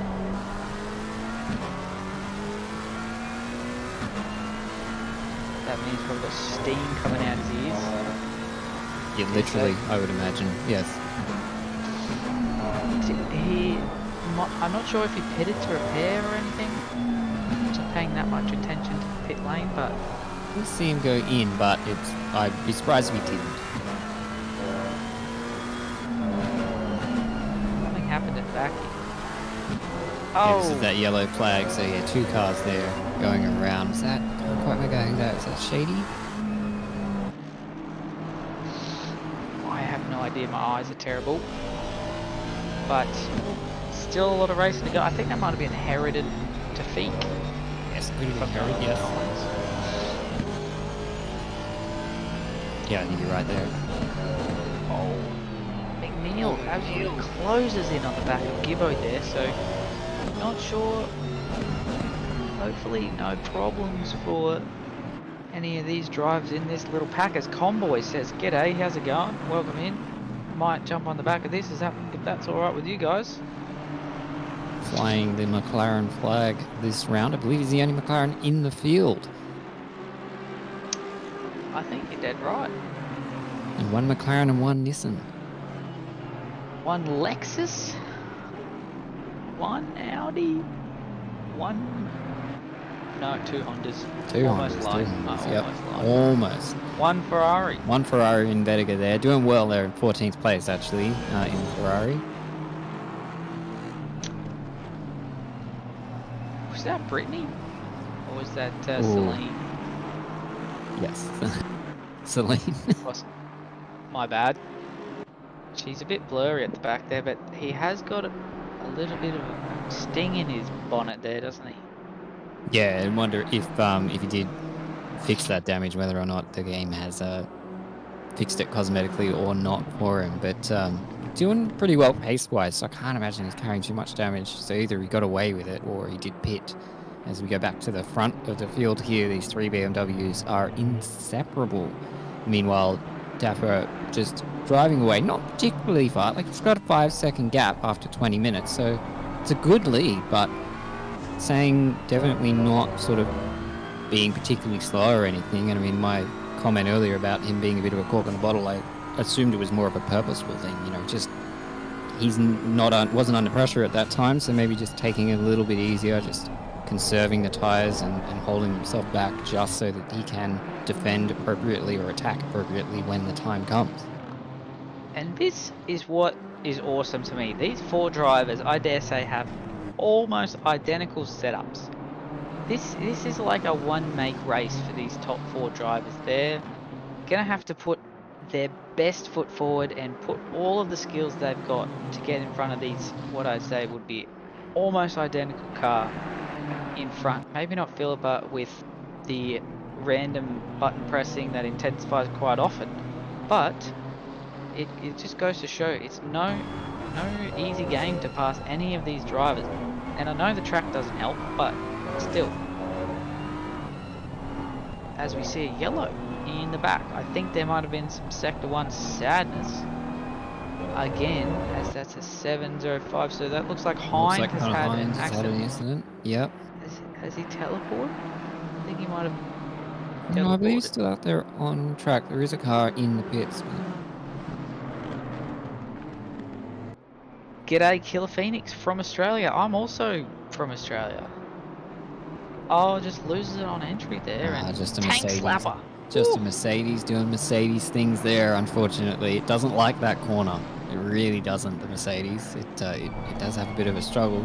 Meanwhile, Burr's not just holding on, but really catching up and putting pressure on Bakita here. So, not content with 5th place, I don't think. Not at all.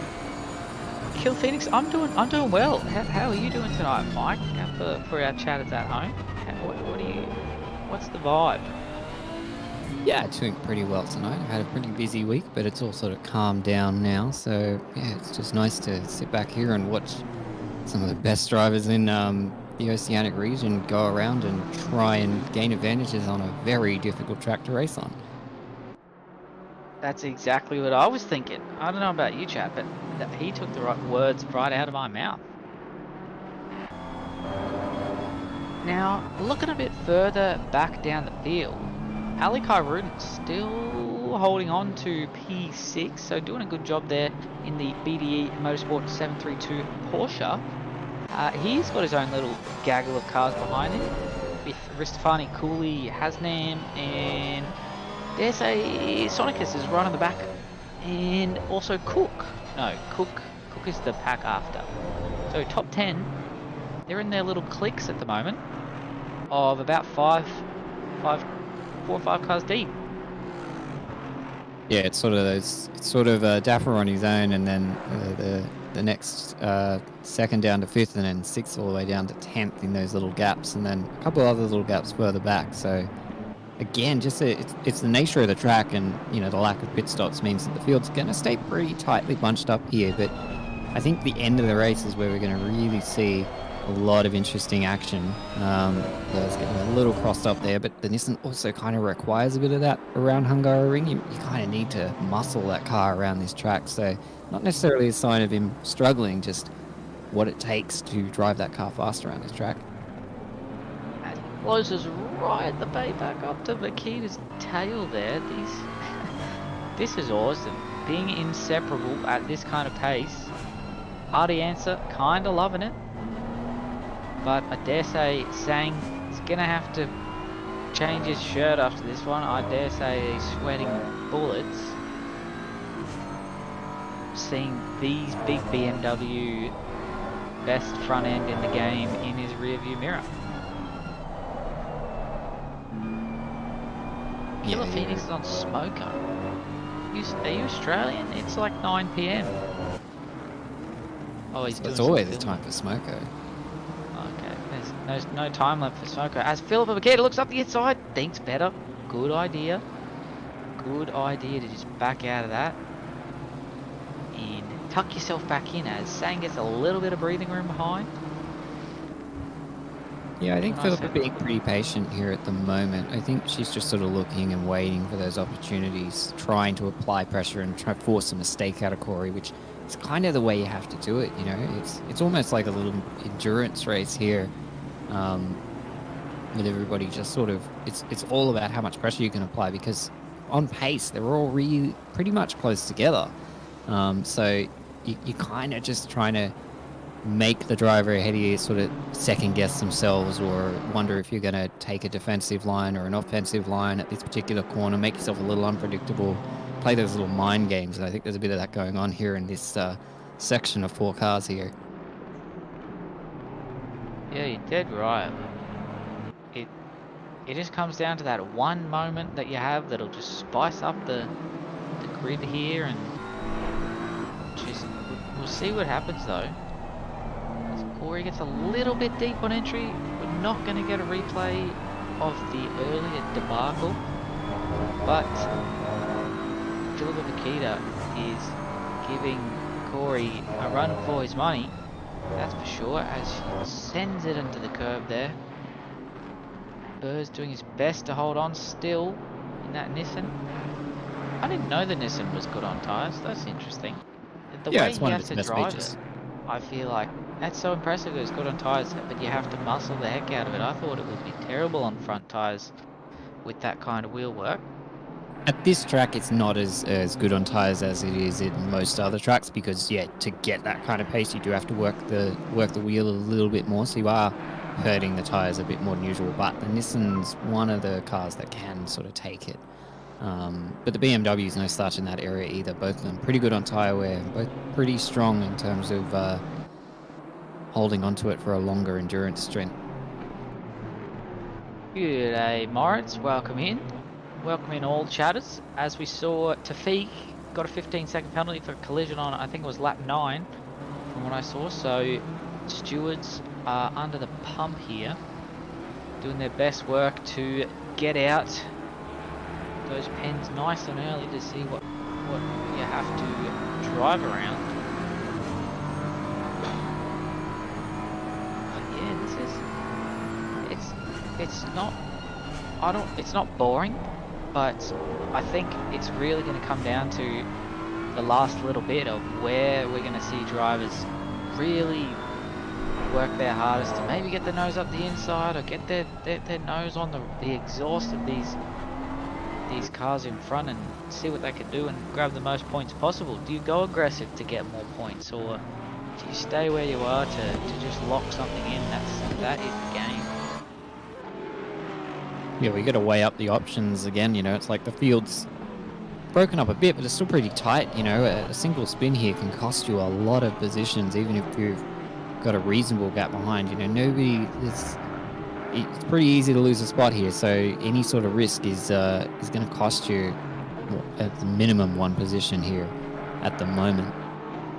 Look at the patina on that Porsche. Almost any CSGO players out there, that almost looks like one of those fade type skins where you got the blue and you got the yellow, and I like it. And the number on the bonnet too, that's a cool addition. Yeah, it looks like he's just dug that Porsche out of the wreckers yard and put a couple of spare doors on it and taken it out racing.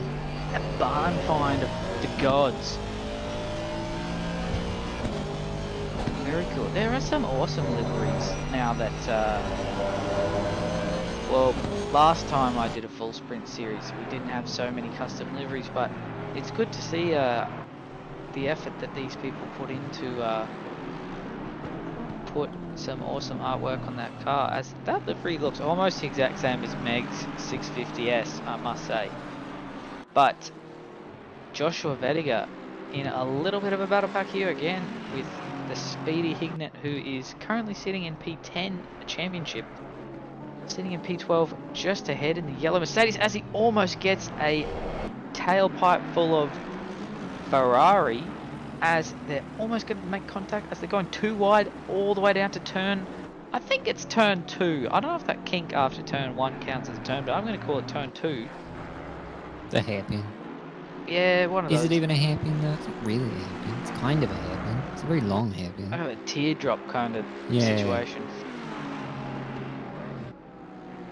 It's giving Getting Hignett a bit of a gap. Flashbacks from Aston Martins and Ferraris last night, I tell you. They've just got something for each other. I don't know what it is. The kink is actually A1, so thanks Babsy in chat for that one. We didn't see the end of your race, but I'm going to say you won the race. Did that happen? If so, congratulations. If not, my deepest apologies, but you were running away with it last time we checked in. I think it was about 7 minutes ago when we cut away as Cristofani all over the back of Kai Ruben's Porsche, BDE Motorsports Porsche. So about that, yes, but It's never good when there's a but. yeah, it was either a yes or a no.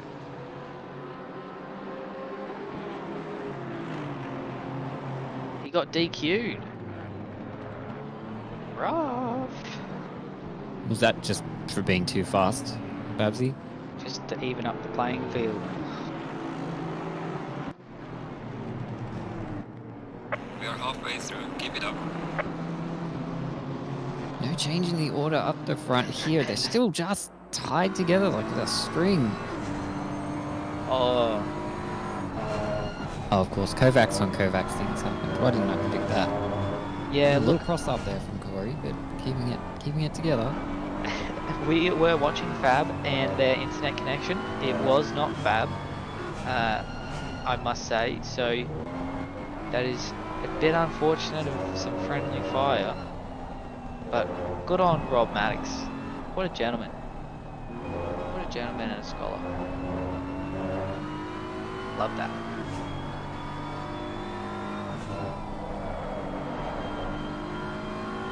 I'm not seeing a lot of doubt for this race, but he is there. He is leading quite comfortably. That gap now 8 seconds, so probably a bit of a result of having to defend a bit here from Corey. But Corey's also trying to defend for Philippa. Although Philippa's backing off a bit. I mean, like say they're backing off, but they're just, even when they're out of it for a corner or two, they're right back on each other. Like they're not giving each other any sort of free breathing room at the moment. Yeah, none at all. Have we checked in on Daffa recently? Is it? Oh, what's Pips doing in the back there? She may be getting a little bit bored. She's warming up her tyres. That might get flagged with the stewards if Burrs is feeling like it. I know that's frowned upon, but I guess Burrs wasn't right up in the slipstream, so Yeah, I don't know. think her intention there was to weave in order to upset Burrs. But yeah, you're not supposed to weave on the straights like that. But I'm not entirely sure what that movement was about. Maybe something going on a little bit awry with her force feedback or something like that. With the wheel on the other end. Prosciutti.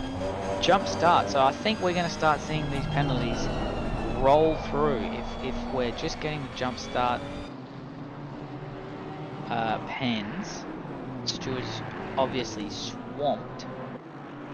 As Hasnam looking up the inside of Cooley. Is he going to stick it? He is.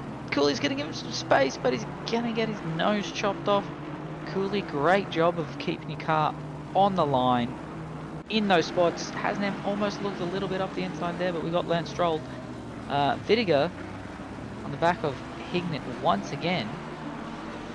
And yet again we have a Aston Martin and Ferrari rematch, as these three just remain inseparable. If you're Philippa Bakita, where do you think the one spot is that it's highly likely you can get something done? Is it turn 1? Yeah, I think it's turn 1. It's the it's definitely the safest place where you can make a pass. If you get a good exit here out of this corner here, which it looks like she has done. So she may be just sort of waiting for that opportunity to make that strike down this main straight, because it's definitely probably the easiest corner to do an overtake on around here. You can kind of make it happen at the chicane, but you're really relying on a mistake there more than anything else, whereas turn one's got enough width and space. As we see Bakita, doing a bit of a weave there again, so I'm not sure what that is about. There's some alien strat going on there, I think. I think the unlucky thing here for Bakita is that Corey Sweet's getting towed along by Sang in front. So, as you saw, she had a really good run out of that last corner, but she didn't gain any advantage from having such a good run and a tow with Corey. So, I dare say she is thinking either Corey has to drop off the back of Sang, or she has to get it done somewhere else, which I don't see her trying to force something. I know she's been... The other place that she did push it quite a bit when Corey did have a slip up was out of that chicane there, so maybe that's the second area, but also very tricky to get your nose and enough car up the inside of the car before that next left. So those, yeah. Oh, as Burrs has an absolute moment there, but still facing the right way, back in track. I don't think tyre temps, the track temps 22.29. So I think if I'm I don't want to assume anything, but I think Pips is bored of the fact that Corey's also getting towed along by Sang in front, gaining no advantage from this tow. Oh. Yep. Not the best looking behaviour, I will admit.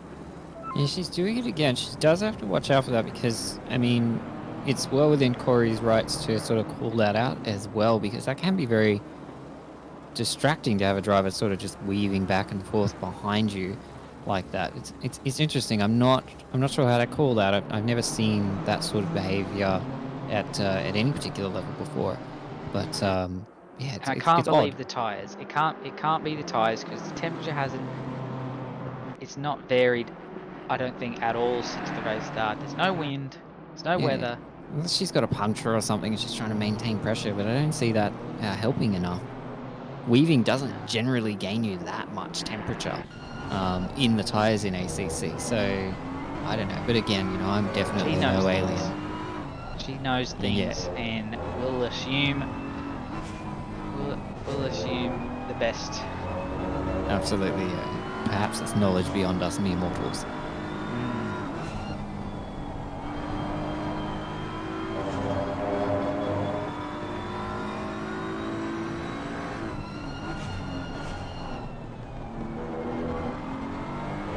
But yes, once again, another lap, another Corey Sweet right on the back of Chris Sang. I don't know if it's actually Chris, but is that right? It's Chris. I think it's Chris. Yeah, Chris. Whew. Now, is this the opportunity for Corey Sweet? Has he got half a run? Maybe not. Is he just running a little bit less wing? He might be running a little bit less wing than Corey, and kind of seems to almost negate that tow down the straight there as Corey closes right up and just gets right on the spoiler of Sang. Yeah, Philippa dropping back a little bit here as well, and Burrs is right on her tail, so maybe there is an issue that we're not seeing there. That's a good call there from Babsy in chat, trying to keep mentally alert. Could just be all she's doing. And while we've been talking, Artie Answer, 12 seconds out in front. Gecko, I am not a believer in this tyre pressure situation. I don't know if the traffic will deteriorate the pressures at all. Maybe low tyre pressures from track limits, like using the track, getting on the curbs. Maybe Your pressures will drop if you're sort of stuck behind people below your regular pace, because obviously the faster you go, you know, if you're a bit quicker than the people ahead of you, but they're slowing you down, your pressures might be set a little bit too low for the pace that you're currently doing. So that can influence it. And maybe she's encountering just a bit of lower tire pressure, having to follow Corey here, who's, you know, perhaps a couple of tenths off her pace that she's used to. So that's definitely something that could come into it, and it would be the most logical explanation for that weaving. Maybe. Yeah, Moritz, at the moment it's BMW with a chance of BMW for her and a dash of Nissan behind. As we are back on board with Austin McNeil, who is having what seems to be a hell of a tussle with Callum Gibbons, our BMW dressed as a cow, and a lot of penalties ahead, so this might come into play. If these drivers just continue to hit their marks, you might see them shoot up the leaderboard once the clock hits double zeros. Yeah, well, there's not much, you know, yet to see a car even go off the lead lap, and we're only 20 minutes left to the race, so it's yeah, it's still pretty tight here.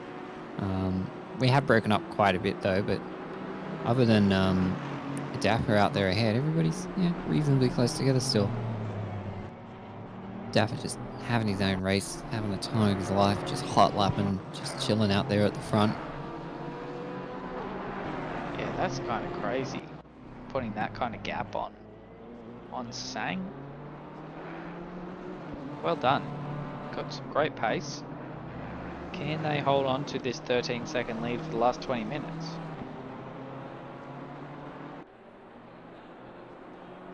Yeah, barring some sort of catastrophe connection-wise, or, you know, potentially a blue flag issue, I think Daff was pretty safe, as we see Paquita now looking to make a move. So she's done waiting, just trying to make the move happen here on Corey.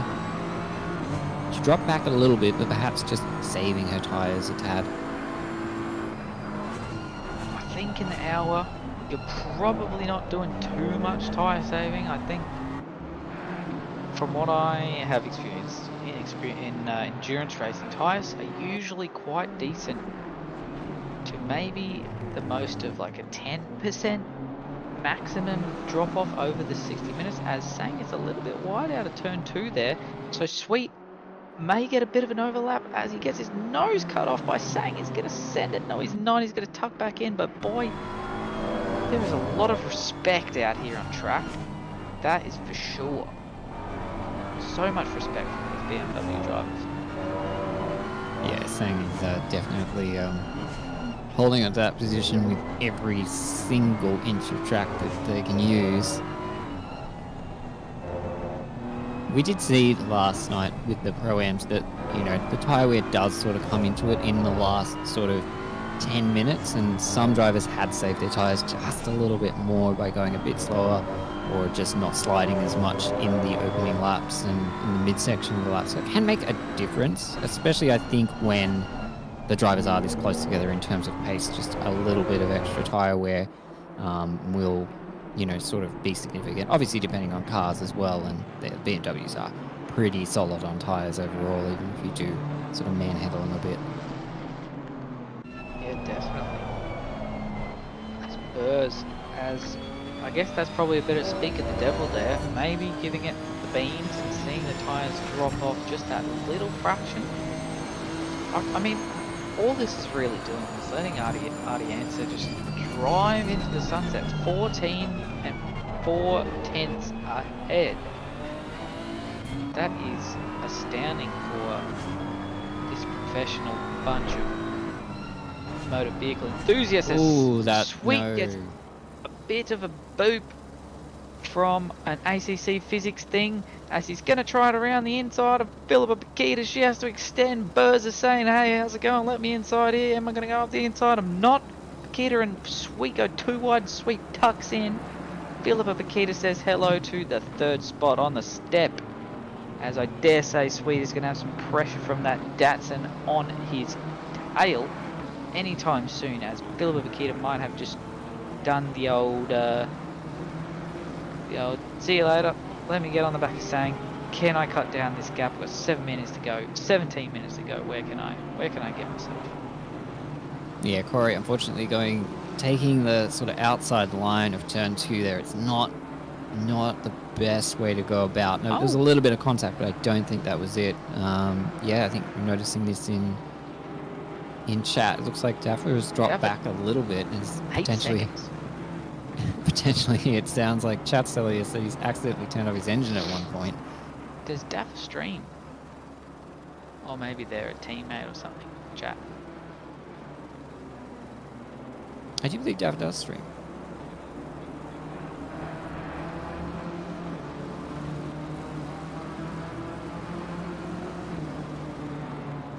Didn't post it in the streams, which I advise everyone to always do if you're ever streaming any LR stuff. Chuck your stream in there, but nonetheless, maybe he's thrown himself a minor competition yellow and he wanted to cut it down a little bit.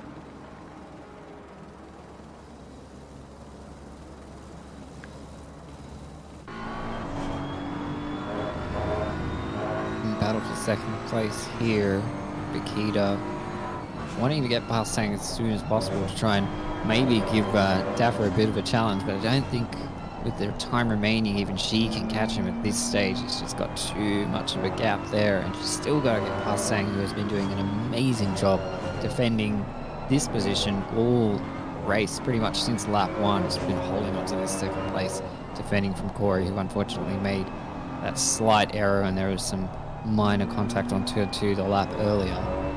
But she's still going to get past him, and it's going to be tough. Look at that. How much time she gains on the amount of minimum speed. I know that is the thing that differs... No, that's not the right word. Differentiates Philippa from the rest of the pack. Her minimum speed through these corners, it is quite impressive when you can see a hot lap of hers around some of these tracks. If she posts them on the interwebs, her minimum speed is the thing you've got to look out for. It's just something else. She's got another level. She's got that switch, that esports driver switch, where you can just kick it in another gear and find those extra few kilometers, and your Delta says, hey, how's it going? Might go this way. Yeah, but it's like Sang no slouch here either, as I struggle to compose a sentence there. Oh. No look on the inside there. That was they all go a little bit wide there too. You got to be careful of the track limits. That's tightened everyone up a bit more. Why that corner? It's always turn 3. It's one of those corners where you can sort of really find yourself right in the bumper of another car, but it's probably one of the worst places to try and do an overtake, and there aren't many opportunities to do an overtake on this track. So if you've been going at it for as long as these guys have, and you still haven't been able to make a move, it can be tempting to just push it there, and I think that's why we see them all just bunch up a little bit there. And Hasnam, I think that's going to be a track limits drive-through, as I don't remember seeing anything pop up, so... Yeah, that'll be core track limits. That'll be our first one. Pushing it a bit too hard. Philippa Bikita up the inside of Sang. Is she going to get the drive out to defend? She is! I think... My name's Philippa Bikita. I'm going to put my foot to the floor and try my best in the remaining 13 minutes. I don't know if she can pull out a second a lap to Ardianza, but I sure think she'll give it the old college try. So unfortunately, race control is going to have to rejig their numbers after that little tussle in sector 3. But yes, a lot of points up for offer here, and Bikita is unfortunately the Lone Ranger who had some issues. Oh, that was live. Don't mind me, but not going to have issues. She's going to be the odd one out who unfortunately didn't get any points last week, and is praying for lots to happen tonight and next Thursday. Well, it's interesting that both the front runners at the moment, first and second, neither of whom were in the first round. So it's kind of third, fourth, and fifth here who are all, I believe all three of those were in the last round. So they're sort of playing for positions based on the point standings as they go. Hasnim served the drive-through, came out 14th, so lost about 5 spots. I think they were in about 10th or so. So got in, got it over with, and got back out on track. Pretty long pit straight here too. Yeah, not the worst drive-through, but not the best either. As we check in with Ristafani and Kyrun yet again, nose to bumper through sector 3. That BDE Motorsports Porsche just making its booty as wide as possible.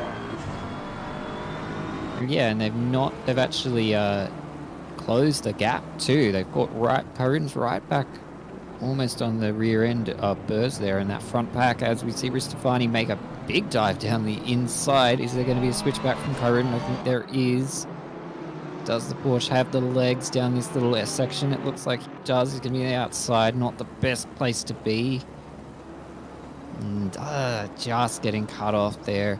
Very good driving there from Ristafani to cover off that. That almost could have gone back to Kyrun's way, but good drive there from Ristafani. I think got a bit lucky with Ali just being a very aware driver and maybe opening up the wheel a little bit to let the BMW go on the inside and try and get that switchback. But a lot of respect there, and well done to make it cleanly through sector 1 with all that chopping and changing. And look at that gap, the Paquita, that's a second and a half. She is giving it the college try here for this last 10 minutes. Yeah, if Daffer's got any pace left, he's going to want to use it right now just to make sure that Paquita can't catch him in these closing stages. Maybe if there was 15 minutes she could do it, but even if she can catch him, she'd still have to pass him. I don't see that happening too easily, so I think Daffer's still good for the win here, but anything can happen. I'm so confused at the timing. There's a BMW in front of this ad. No. So Hasnim's got past there. Thanks, Tommy. Thanks for checking in. Gone up the inside of Hignett. Is he going to get us stuck? He's not. Hignett says, don't go that way. Not going to let you in. Don't go that way either. I'm going to park on the apex and we're going to go for another lap. Now Hignett must have dropped off a little bit because I see Vedeker has at some point overtaken him. Maybe had a moment, maybe just suffering a bit in the closing stages with the Mercedes. Mercedes isn't too good on its tyres compared to the others, so a fraction of a difference there can make it all up in this Pro Series. Oh, race control is aware. Be careful, Moritz. Race control is always watching. See, another second that lap from Paquita. From this pack at least, anyway. Not sure how much. Still about 10 seconds to Daffer ahead, so both drivers running roughly equal pace there, I think. So yeah, it doesn't look like she'll catch, but I don't think she's going to give it up.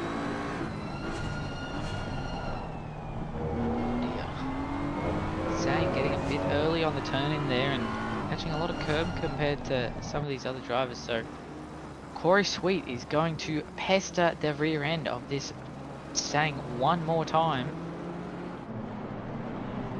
as Burrs also just wants to keep reminding Corey that he's just there, as Cooley and Kyrun have kind of joined the party. Everyone, I didn't realize how close the other four were right behind. Yeah, everybody's sort of bunching back up together. They sort of separated there. The top 5 had separated from 6th down to 10th, but now they're all sort of catching right back up, and JP Sonicus is there, right in there. So any little incidents here, if any of these drivers come together, there's it's going to be game on for some of those drivers behind in these last 7 minutes. And we saw a lot of that happen in the Pro-Am finals. So I wonder if we'll see a repeat of that tonight.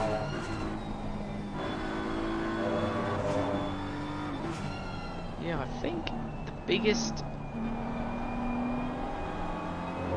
thing here will be, is it worth it? Should I just be happy with what points I'm going to get from where I'm finishing now? Or if you're Sweet, who is a couple of spots behind Sang on the leaderboard, are you going to want to try and get past to just help that points difference of, well, for now, it's a 50-point difference between Sang and Sweet. And Burrs is 17 points ahead of Sang. So where they are now is going to kind of even out the playing field. Well, I can say pretty confidently that I don't think any of these drivers are holding back at this point, and I don't think any of them plan to. I think they're all going to be pushing to get just one more position out of this race because, yeah, I don't think there's any safety. There's only 3 rounds in this Pro Series, so every point really does matter. So you're going to want to maximize every single race. And yeah, so I don't see any of these guys holding back. Yeah, look, Moritz, that must be some sort of German thing.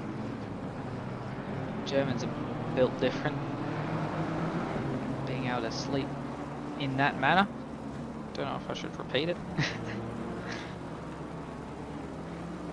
As Sweet gets a little bit caught up at the moment, he's going to get hit! Burrs has tapped him. Lucas Burrs, that is devastating. I know there are going to be some very unsavoury words from Corey Sweet. I have my head in my hands, and that is so unfortunate. I know Lucas will be kicking himself. Just saw Corey go a little bit deep and thought there might have been a Nissan's space up the inside, but that is a doozy.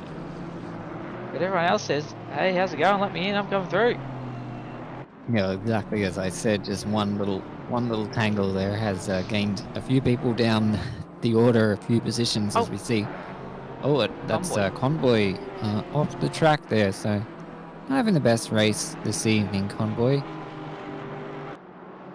Yeah, Lucas Burrs, who you really don't see many slip-ups, has some amazing racecraft in that Nissan, has just gotten a bit eager. He's a long way back, and Corey looks up the inside half, has a moment, tries to get out of the back of Sang. Burrs might have just a bit deep and conflicting lines there. I think that's yeah, I mean, look, that's not to put blame on Corey or anything, but that's just Corey turning in perhaps a little bit earlier than Burrs was anticipating or hoping for, let's say.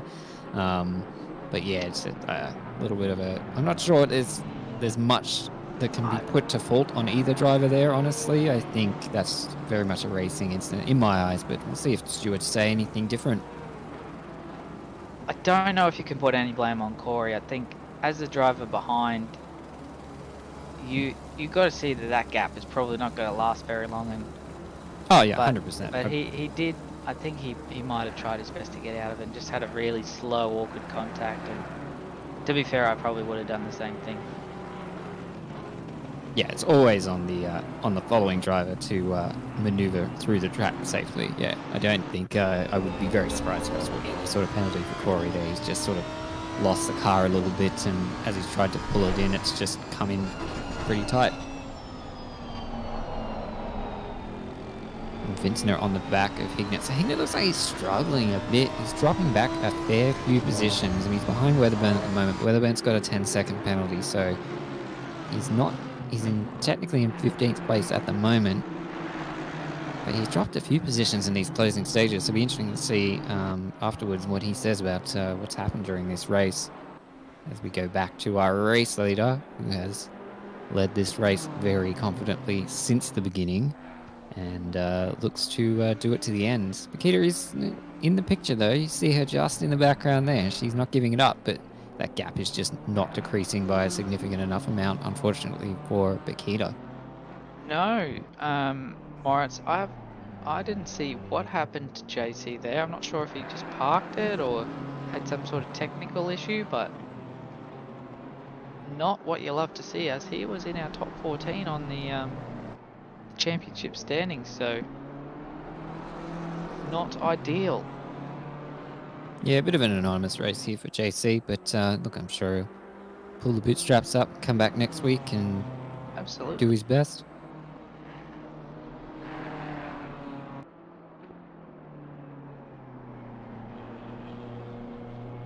Akita, yeah, just not able to pull too much out of that lead that Dapper has, who Dapper has not seemed to put too wrong a foot forward at all this whole hour. So Except for turning his engine off.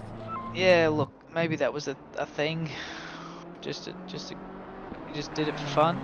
Competition yellow himself. But this is going to be our next lap will be our last lap for the lead lappers.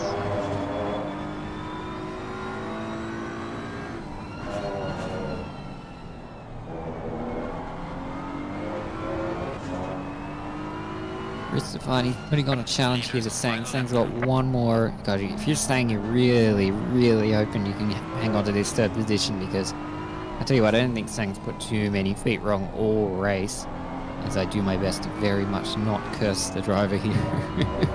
Yeah. I'm really hoping that they continue to hold on here as he takes a very defensive line down the straight. So obviously feeling a bit of the pressure there from Stefani.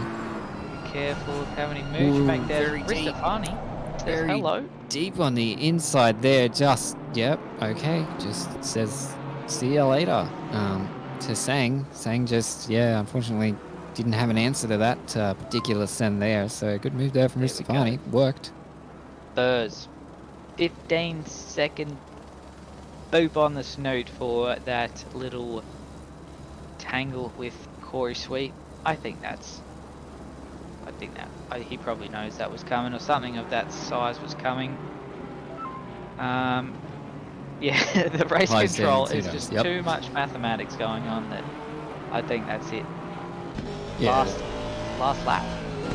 We go to the last lap exactly, and yeah, so as we see Burrs, he's going to lose a few positions there, unfortunately. So not the end to the race you would have hoped for, especially after being very consistent and hanging on to that lead pack for so long. Just that's it. Just that one little error has really cost him here, and obviously Corey as well has come out the worst for wear from that. Yeah, not unexpected to see that penalty. Daffa Ardianza is going to take P1 on our second race here for Asia Pacific. Well done, great job. Led from the start. Philippa Bakita had quite a tricky first lap, but worked her way back all the way to P2. Did a great job of gapping the gentleman on the third step, Rialto Ristefani, who is going to lock out the bottom step. Nice, my bad. Chris Sang, beautiful defensive job. Ali Khairudin, great job there to get P5 in such a stacked little pack. But Corey Sweet and Brad Cook are going to wrap up the 10. Jamie Conboy drifting his way into the last corner. Our Sol McLaren getting to the checker, one of the most important bits. And look, there's going to be a lot of movers and shakers here with all the points, but Jacob Weatherburn, just before the bell hits, gets a 15-second penalty causing collision on lap 32. So that is not going to help either. He's got 30 seconds of penalties. Yeah, quite a few penalties in the late stages, so it's going to be interesting to see the final standings wherever ends up, because that is going to change a few of these positions here. Gibbo and McNeil, they were racing that whole race from... Yeah, start to finish, those two were basically inseparable, but well done to Gibbo. He managed to pretty much hold on to that position for the entire race. That was a long battle, so good racing from both of them. Yeah, Connor Hind takes it over the line. Good job from him getting to that checkered. And Joshua Morgan, our sole Audi, is going to be our last racer, I think, across the line. So fantastic job tonight, Asia Pacific. As always, have so much to show, but Daffa Ardianza was the answer holding it from pole all 35 laps around Hungaroring. So, Ardianza, Vakita, Ristofani showing our top 3 positions.